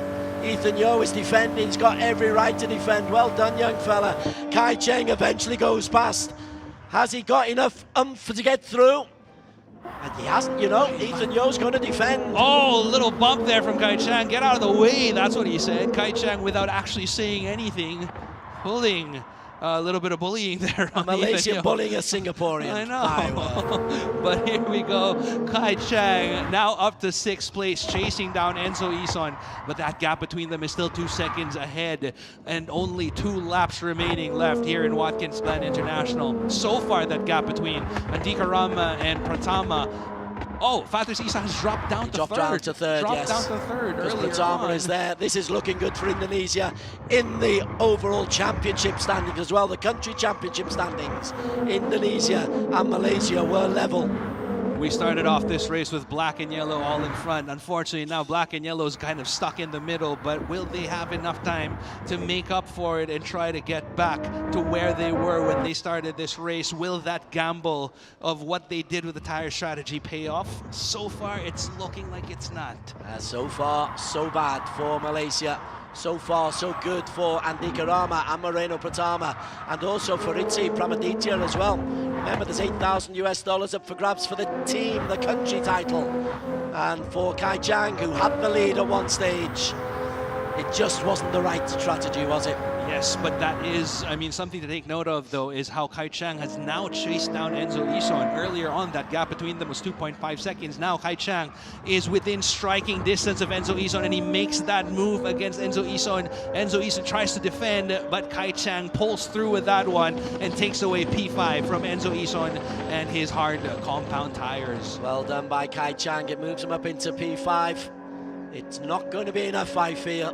Lap 13 of 14 here, and it's looking like Andika Rama is going to be walking away with this one right behind him. Pratama. Oh, but that gap between Pratama and Andika Rama also getting shorter. So are we going to see a move from Pratama to try and overtake Andika Rama right before this race ends? And then we look at fastest laps after that. Of course, Fadris Issa also not far behind, only 0.4 of a second behind Pratama.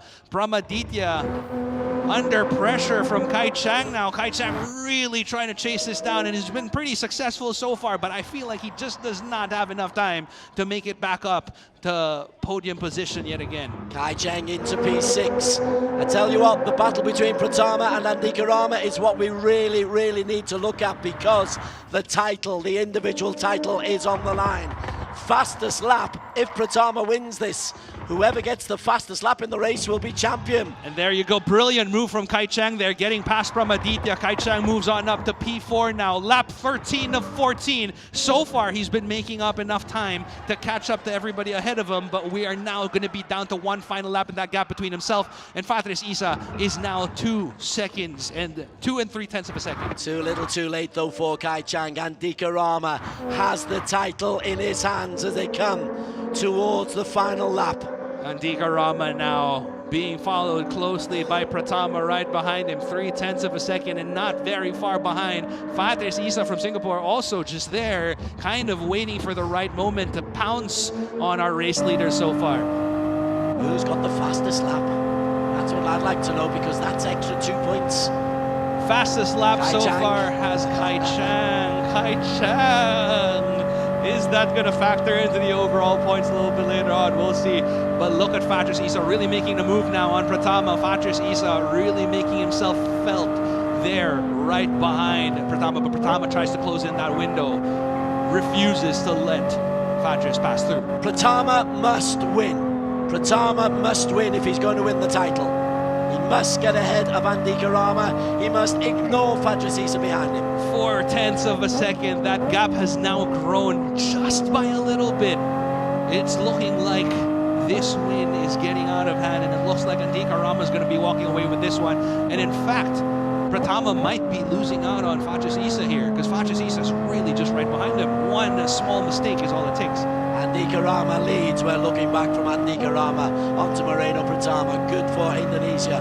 Excellent from Fatres Isa. Too little too late from Chen Kai-cheng, but it's Indonesia looking good for the individual and team titles.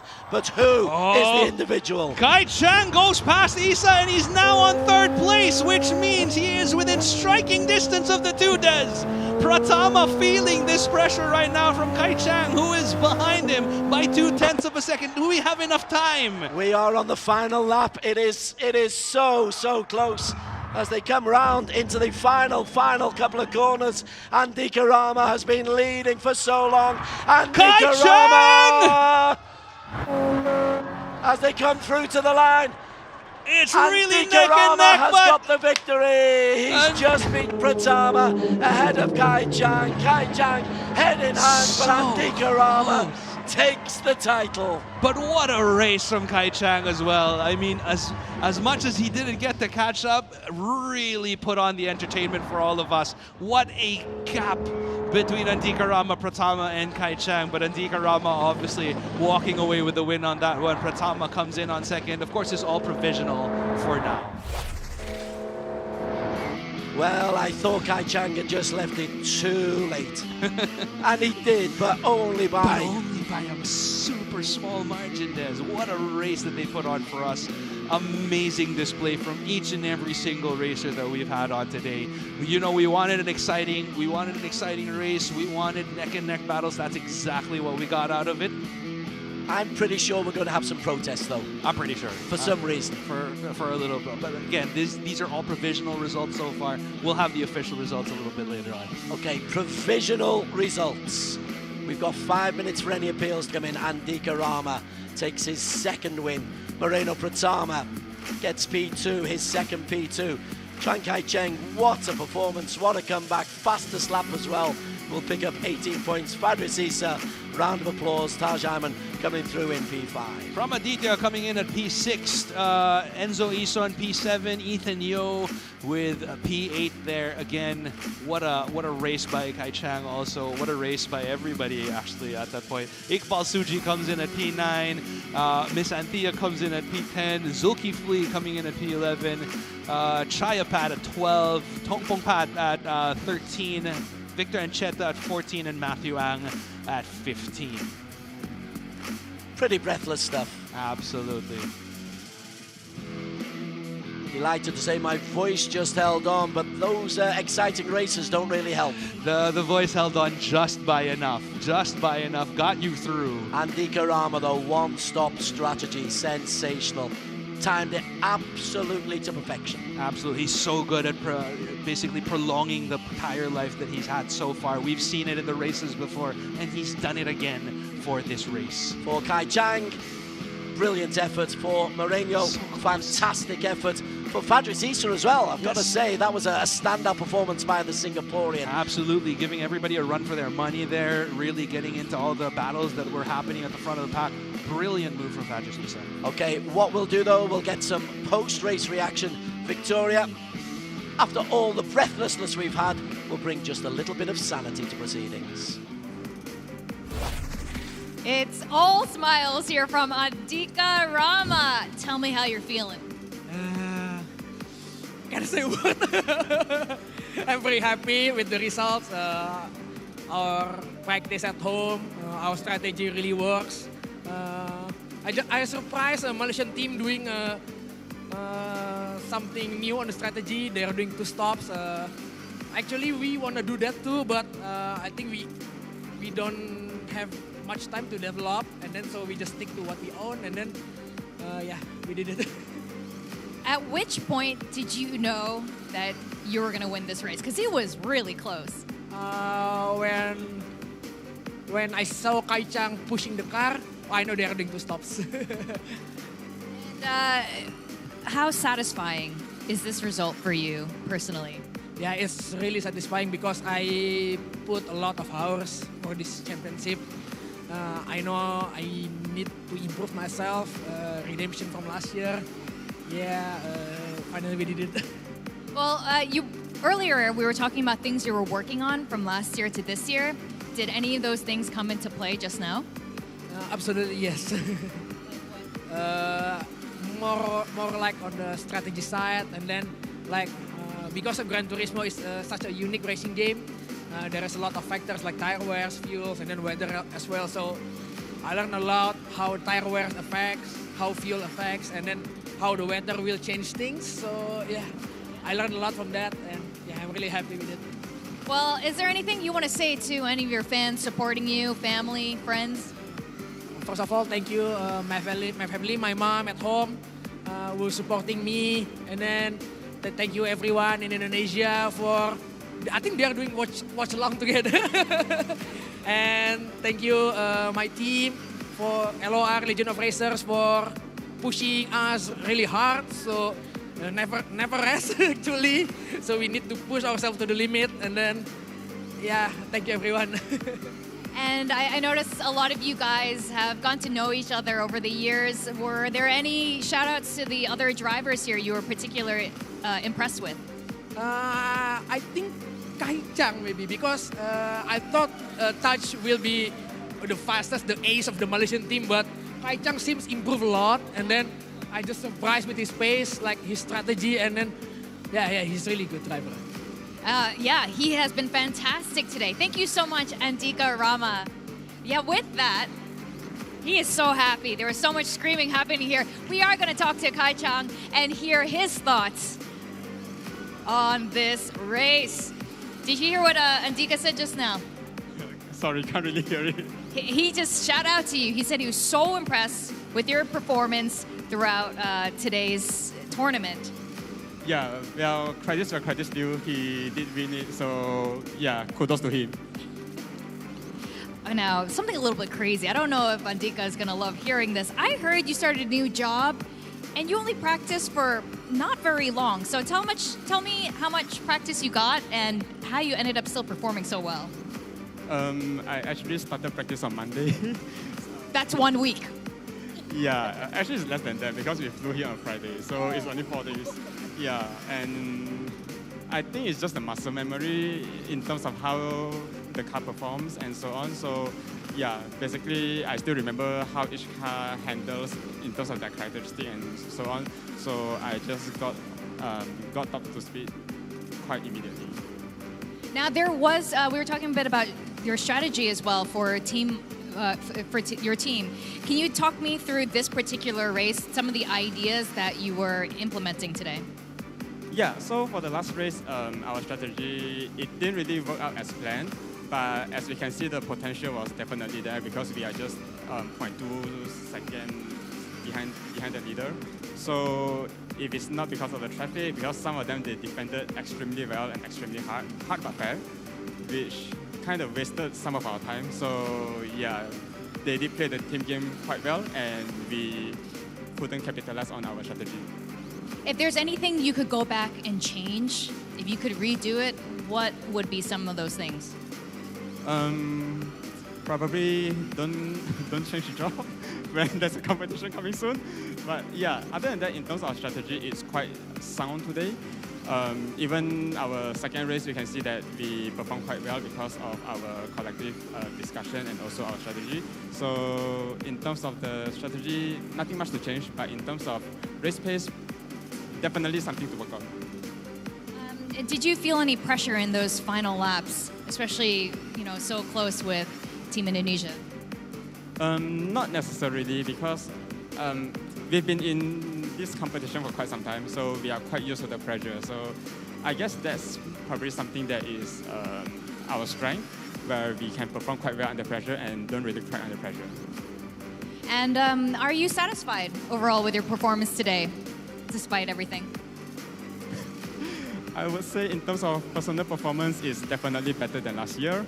But let's see the final result. I wasn't really calculating, so I'm not sure what's the final result. But my goal here was actually to win it for Malaysia. But let's see.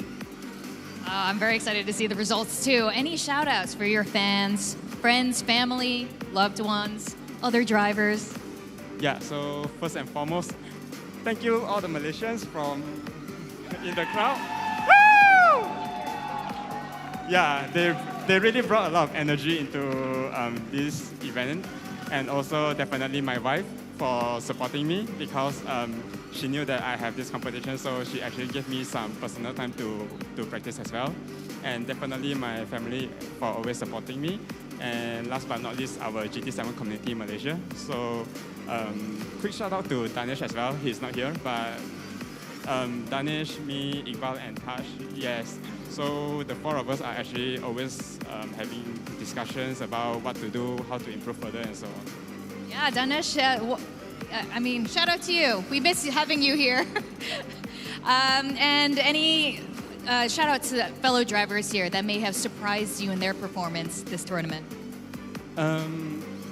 I think we all know that Team Indonesia is very strong. So yeah, that's one of them. And in terms of driver personally, I would say probably it might be a surprise, but probably Victor, because he's actually his first time in this event. Yeah, so he joined the event for the first time and he won it in the Philippines. So it's actually quite impressive. That is very impressive. Thank you so much. Good job so far. We got one more interview. We haven't heard from Team Singapore yet, so let's get a couple words from them over there. And Patrice, hello. Nice to see you again. Good seeing you again too. How are you feeling? How are you feeling about that race just now? Actually, I'm quite satisfied with how I performed. It was not bad. I think sometimes things are really out of our control, so just have to do your best, and I think that's what I did, and I managed to score quite a few points for Singapore. Yeah, you did. In fact, I think you did very well. What would you say were some of the challenges for you throughout today's tournament? Definitely the last race. I would say I'm quite okay with pace, but my tire saving is not as good as the rest. So towards the end, I think a few people overtook me and I couldn't really keep up, but I think I was lucky to keep 4th place, which is not bad. Yeah, I'm quite happy with it, yeah. Well, one thing I noticed is that we have a large contingent of Team Malaysia supporting Team Malaysia right now. I don't know if we have that many Singapore people here, do we? Yes, we do. Come Team Singapore! Let's go! I take it back. Do you work better with the crowd? Yeah, of course. It's really heartwarming to know that people from Singapore came here just to support us, and I'm really thankful for all of them, and I think we did our best today, and hopefully we can clinch the 3rd place in the country championships. Yeah. And was there anything you worked on from last year until this year? I mean, you've been around and you've been improving your performance. So what specifically have you been working on? So in 2023, I think I did quite well. I did 3rd. But in 2024, I didn't really have much time to practice. But I think 2025, it was more of having the dedication to really focus and put in the hours to do as well as I can with my current schedule. Yeah. And any shout out for any of your fans in Singapore, anywhere in the world? Thank you for all my supporters, my teammate Ethan, Jared, and every Singaporean here. Actually, everyone, thank you so much for supporting. We are really, really grateful. And all 3 drivers are really grateful for your support. And we hope that next year we can try even harder and go for 1st. Do we like the sound of that? I think we like the sound of that. Thank you so much, Patrice. All right, well, it's been a very exciting time here. We do want to send it over to our commentators because we have a little bit more to share with you guys. And of course, we are keen on the result. Who do you guys think is winning today? Malaysia? Indonesia? It's not very convincing. Are you guys having a good time though? For the first time in Bangkok, I think it's been absolutely fantastic so far. I've seen families come in to support the drivers multiple years in a row now. I see Enzo's family has flown back in. I've saved you guys from an interview this time. No interview this time. In fact, he has been inspired to drive by his father, who used to race as well. So we see a lot of influence, inspiration come in through family members and friends. So with that, we do have a video for you on the GR Supra VT. Oh, before that, we're gonna have an interview. We have someone very important. You get to hear from him every event, and he always has something very insightful to say. Please welcome Jaja Ishibashi, the General Manager of Toyota Motor Asia.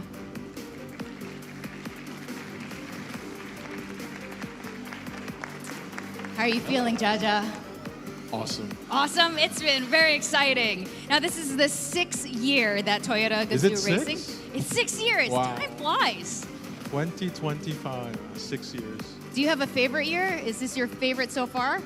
It's always my favorite. They're all It always favorites. gets better. It always gets better.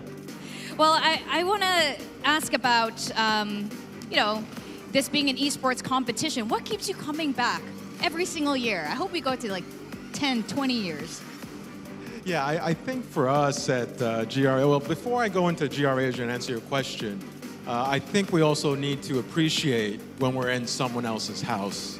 So I'd like to thank GAZOO Racing Thailand, Mr. Newton VP, Mr. Yao GM, Samut GM. Let's give him a round of applause, huh? GAZOO Racing Thailand, thank you very much. And also today, I think we already introduced, but we also have a special visitor from GAZOO Racing Company, right? Osaku-san again. Thank you again for that. And also from TMA, we also have Executive Vice President, Mr. Nasu. He's an engineer also. Thank you, Mr. Nasu. I always do that. So why do we keep coming back for esports? Esports to us is a very special platform because it's very easy to enter, and it's also easy to appreciate, and it's also, you guys saw the entertainment. You cannot beat that. Also at Toyota and GAZOO Racing, as part of Toyota, we have something called Kaizen. So we always want to do something better and better and better. So I hope you saw some improvements this year, and we have a very strong team in Singapore that thinks of all these things, right? We also have a strong team in the back that helps us produce all these things. So why we keep coming back is probably for the excitement and the entertainment and to do things better and better and better. Well, it does definitely keep getting better and better. Speaking of local competition, how close would you say esports is to motorsports? Esports to motorsports. Well, actually, I asked Mr. Nasu, which is an engineer, right before this. So I don't know if I can quote him, but I asked him, how real is this platform? He said it's very, very real. He said he could feel the grip, right? So on motorsports for GAZOO Racing, there's probably two things. Osaku-san talked about how we, as GAZOO Racing, talk about making ever better motorsports great cars. So we could learn from this mechanism, but also on the other side, we have the marketing side of it. So within that, if it's this real, and if Nasu-san gives it the stamp of approval, yeah, it's pretty real. So that's why we keep doing it. And I want to ask you about this year. This was so exciting this year. We've seen improvements across the board. This is probably one of the closest competitions we've seen here. But what's your personal highlight? There were so many. I mean, in the first race, I didn't think it would get so exciting. The second race, the strategy, and going back to the second question in terms of how real it is, it's all there. The weather, it's all, and in the back, what Alex did with his team and make the, Mizuno-san's also in the back, making the rain and all this. So, I mean, there's a long list, but I guess at the end, 2 years ago, we had a dance. Last year, we had tears. This year, I think it was a little bit more about teamwork and balance. So, of course, the last, and congratulations to Indonesia and Mr. Rama. All right, it has been absolutely fantastic. Well, that's it from this interview. Thank you so much, ladies and gentlemen, Mr. Jaja Ishibashi. All right, we do have some highlights from the very exciting race 3. And again, to take us through that are our commentators. Thanks very much, Victoria, and great words there from Jar Jar as well.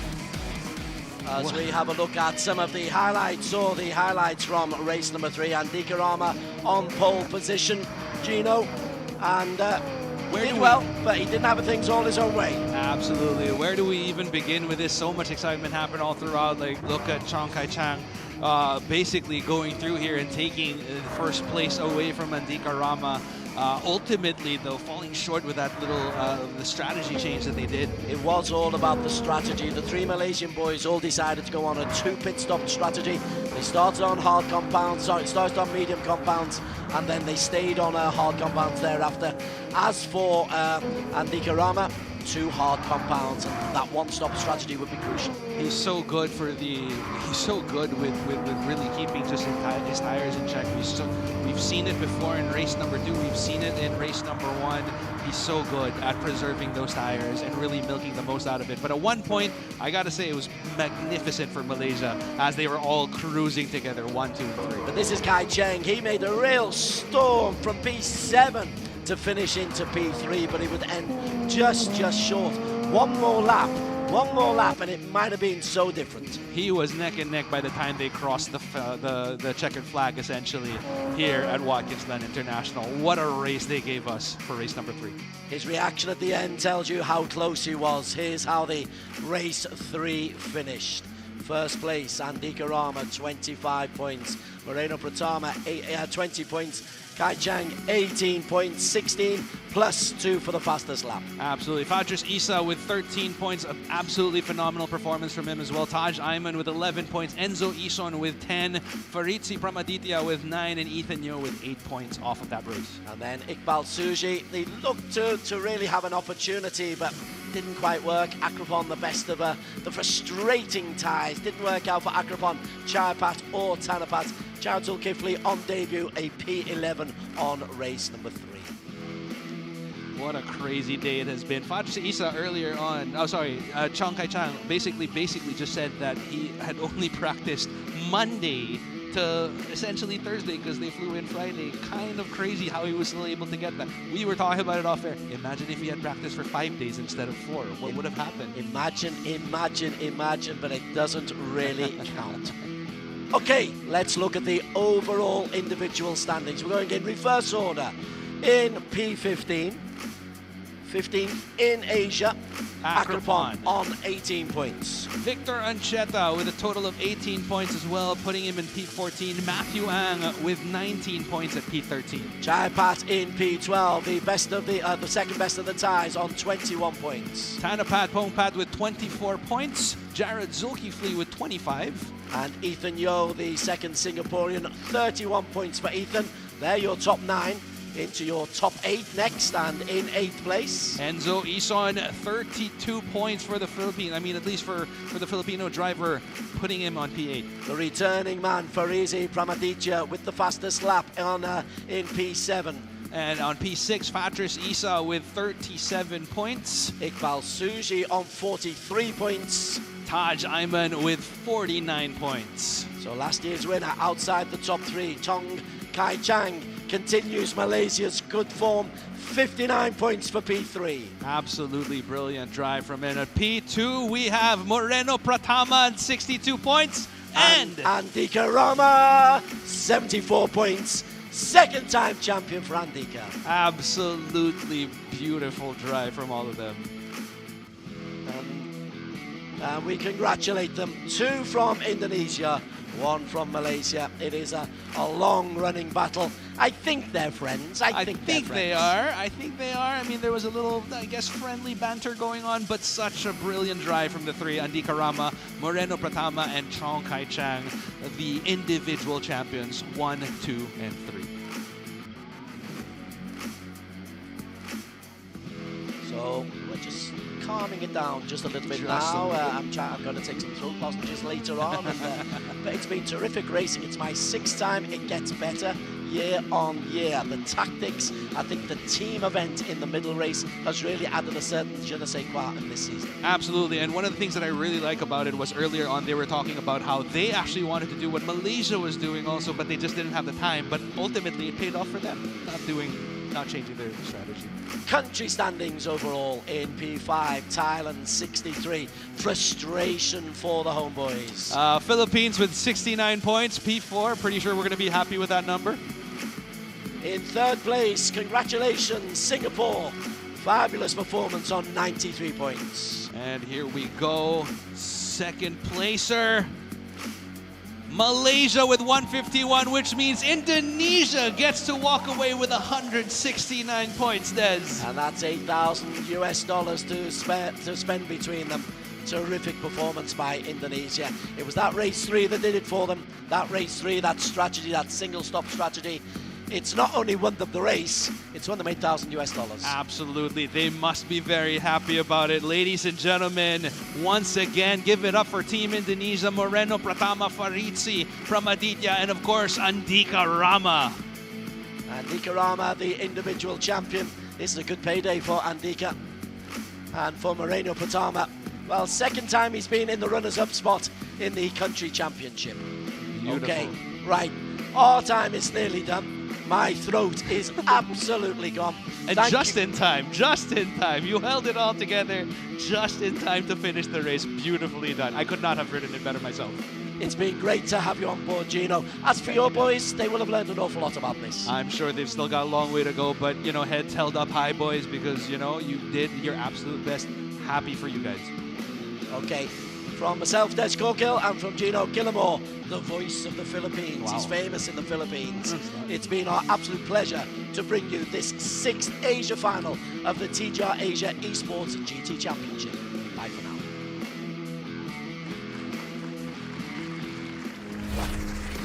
Thank you so much to our 6 commentators, and Des, really held on till that last minute there. Very impressive. But now it's time to present our prizes, our trophies, our awards.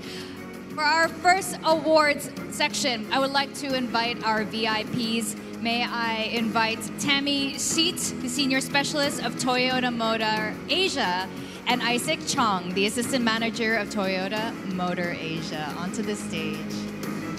Hello.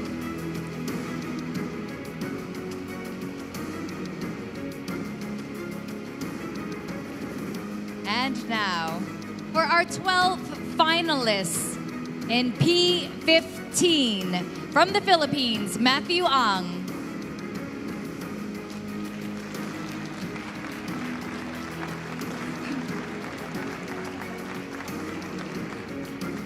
Still celebrating, talking with his teammates in the back. There we are, Matthew Ang, ladies and gentlemen.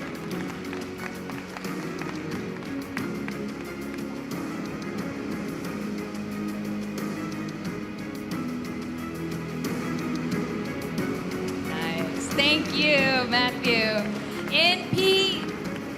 Thank you, Matthew. In P14, Victor Ancheta.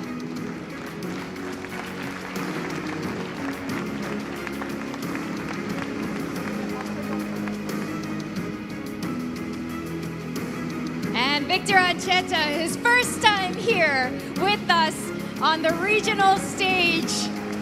Welcome and congratulations. Thank you, Victor. In P13, from Thailand, Thanapat Pungpat.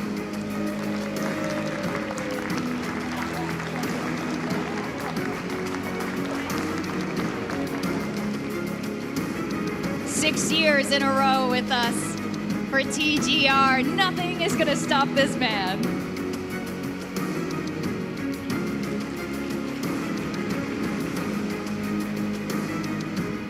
Thank you. In P12, from Thailand, Chayapat Lipikon Kosol.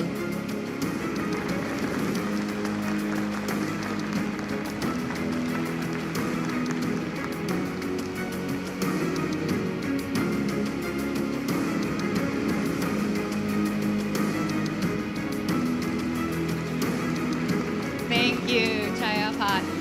And P11 from Singapore, Jared Zulkifli.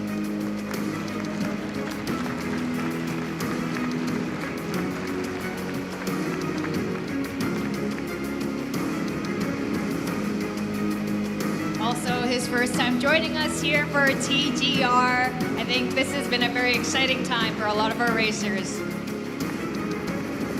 P10, also from Thailand, Akrapon Misantia.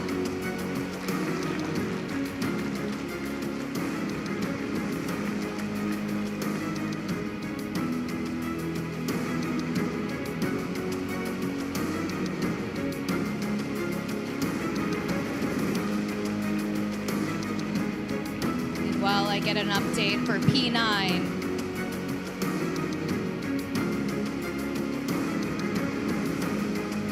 next up, Ethan Yo from Singapore.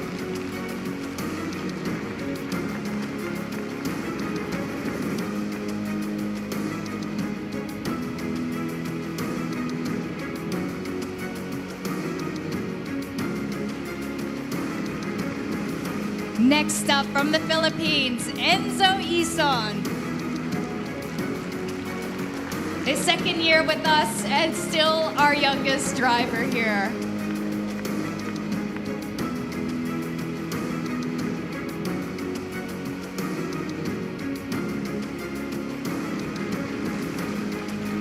Thank you.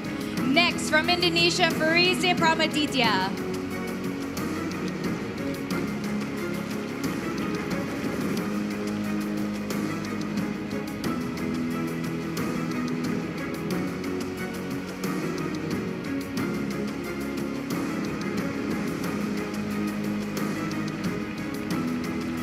Thank you. Next, from Singapore, Fatris Isa.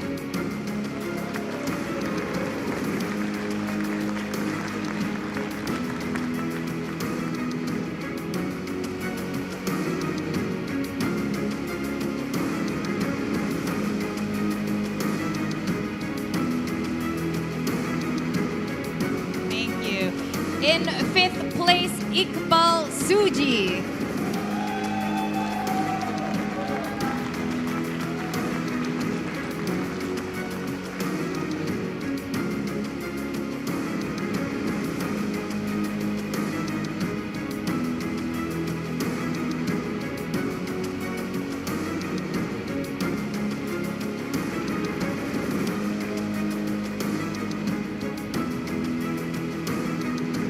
In fourth place, Taj Aiman from Malaysia.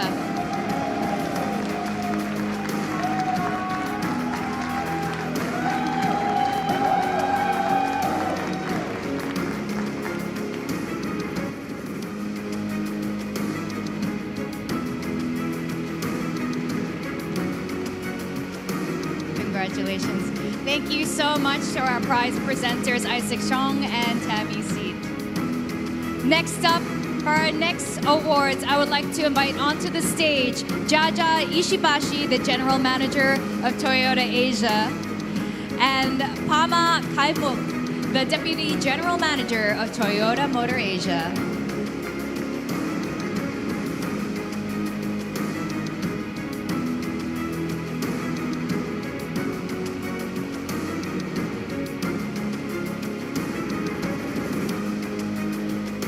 And now, the winner of fastest race pace from Singapore is Fatris Isa.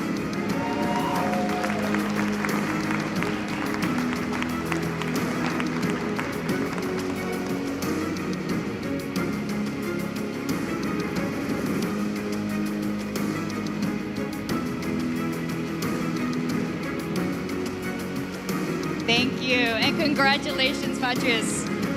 Next, the winner of Best Racecraft From Malaysia, Chong Kai Chang.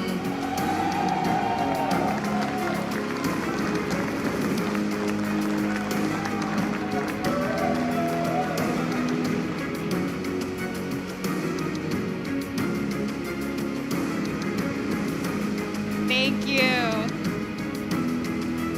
Next, our driver of the day from Indonesia, Andika Rama.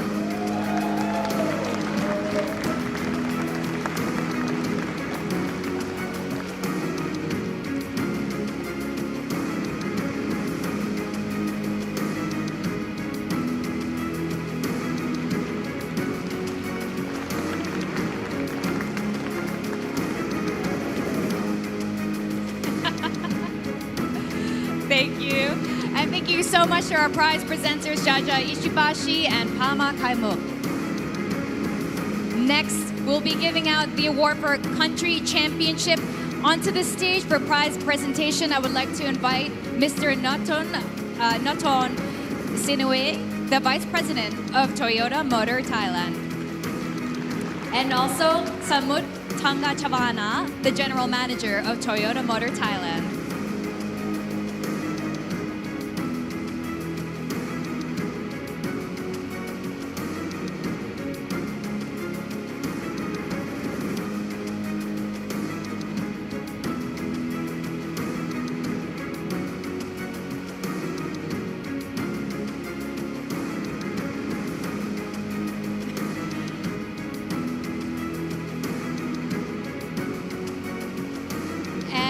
In third place for country championship, Singapore.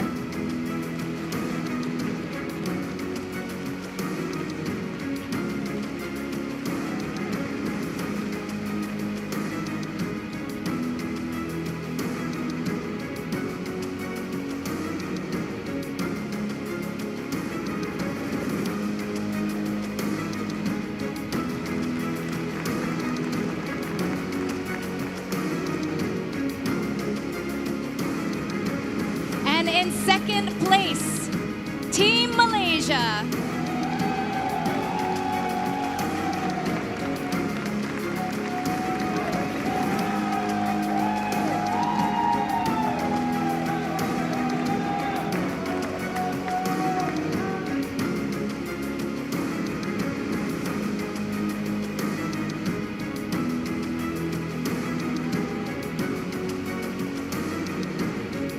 Thank you so much. And our champions for country championship is Team Indonesia.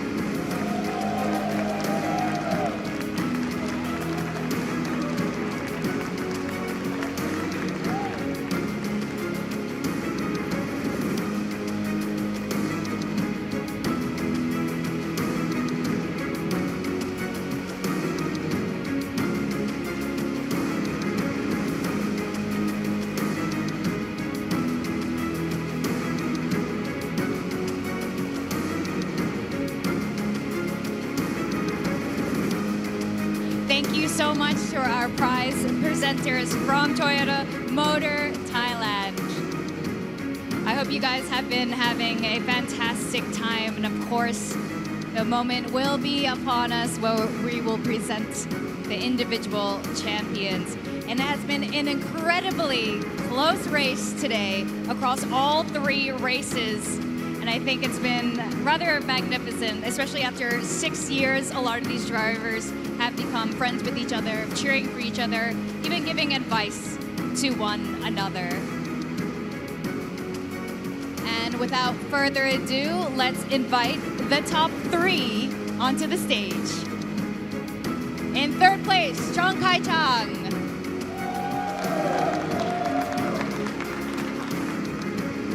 Second place, Moreno Pratama. And our champion, Andika Rama.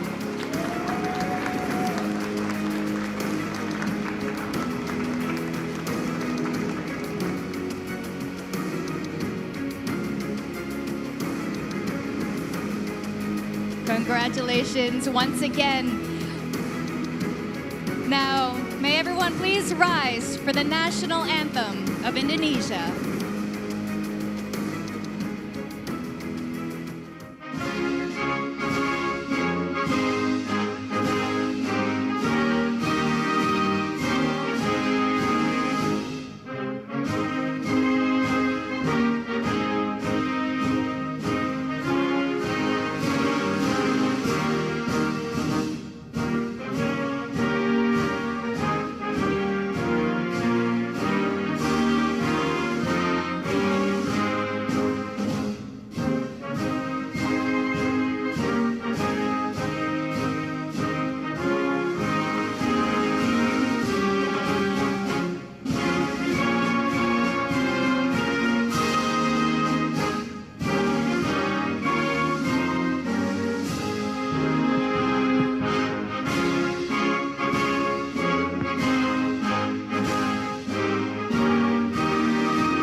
Congratulations. You may please take your seats.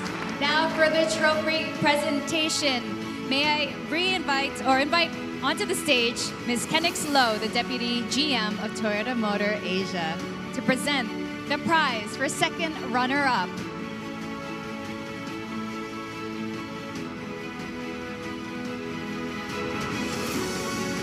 Second runner-up, of course, Chong Kai Chang from Team Malaysia.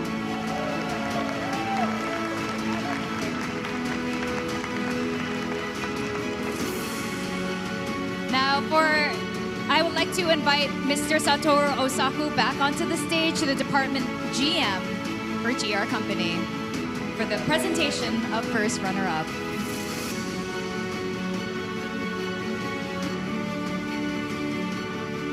Moreno Pratama, our first runner-up.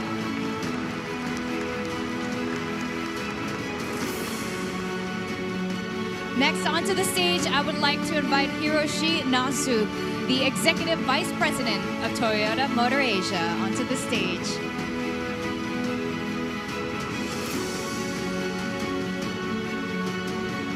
And the trophy for our champion of this year's TGR 2025, Andika Rama.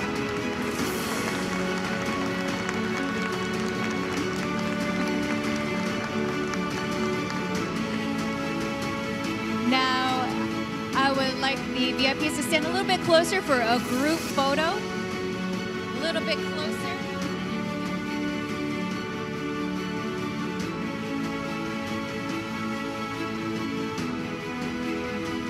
Next, yes, could we invite the rest of our prize presenters back onto the stage?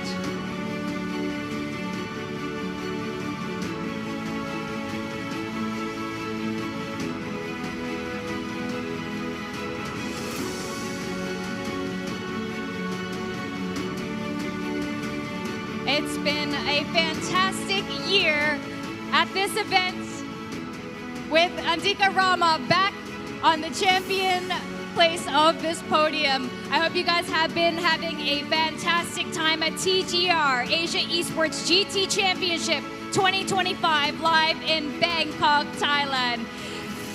Everyone, please have a good night and we'll see you again next year.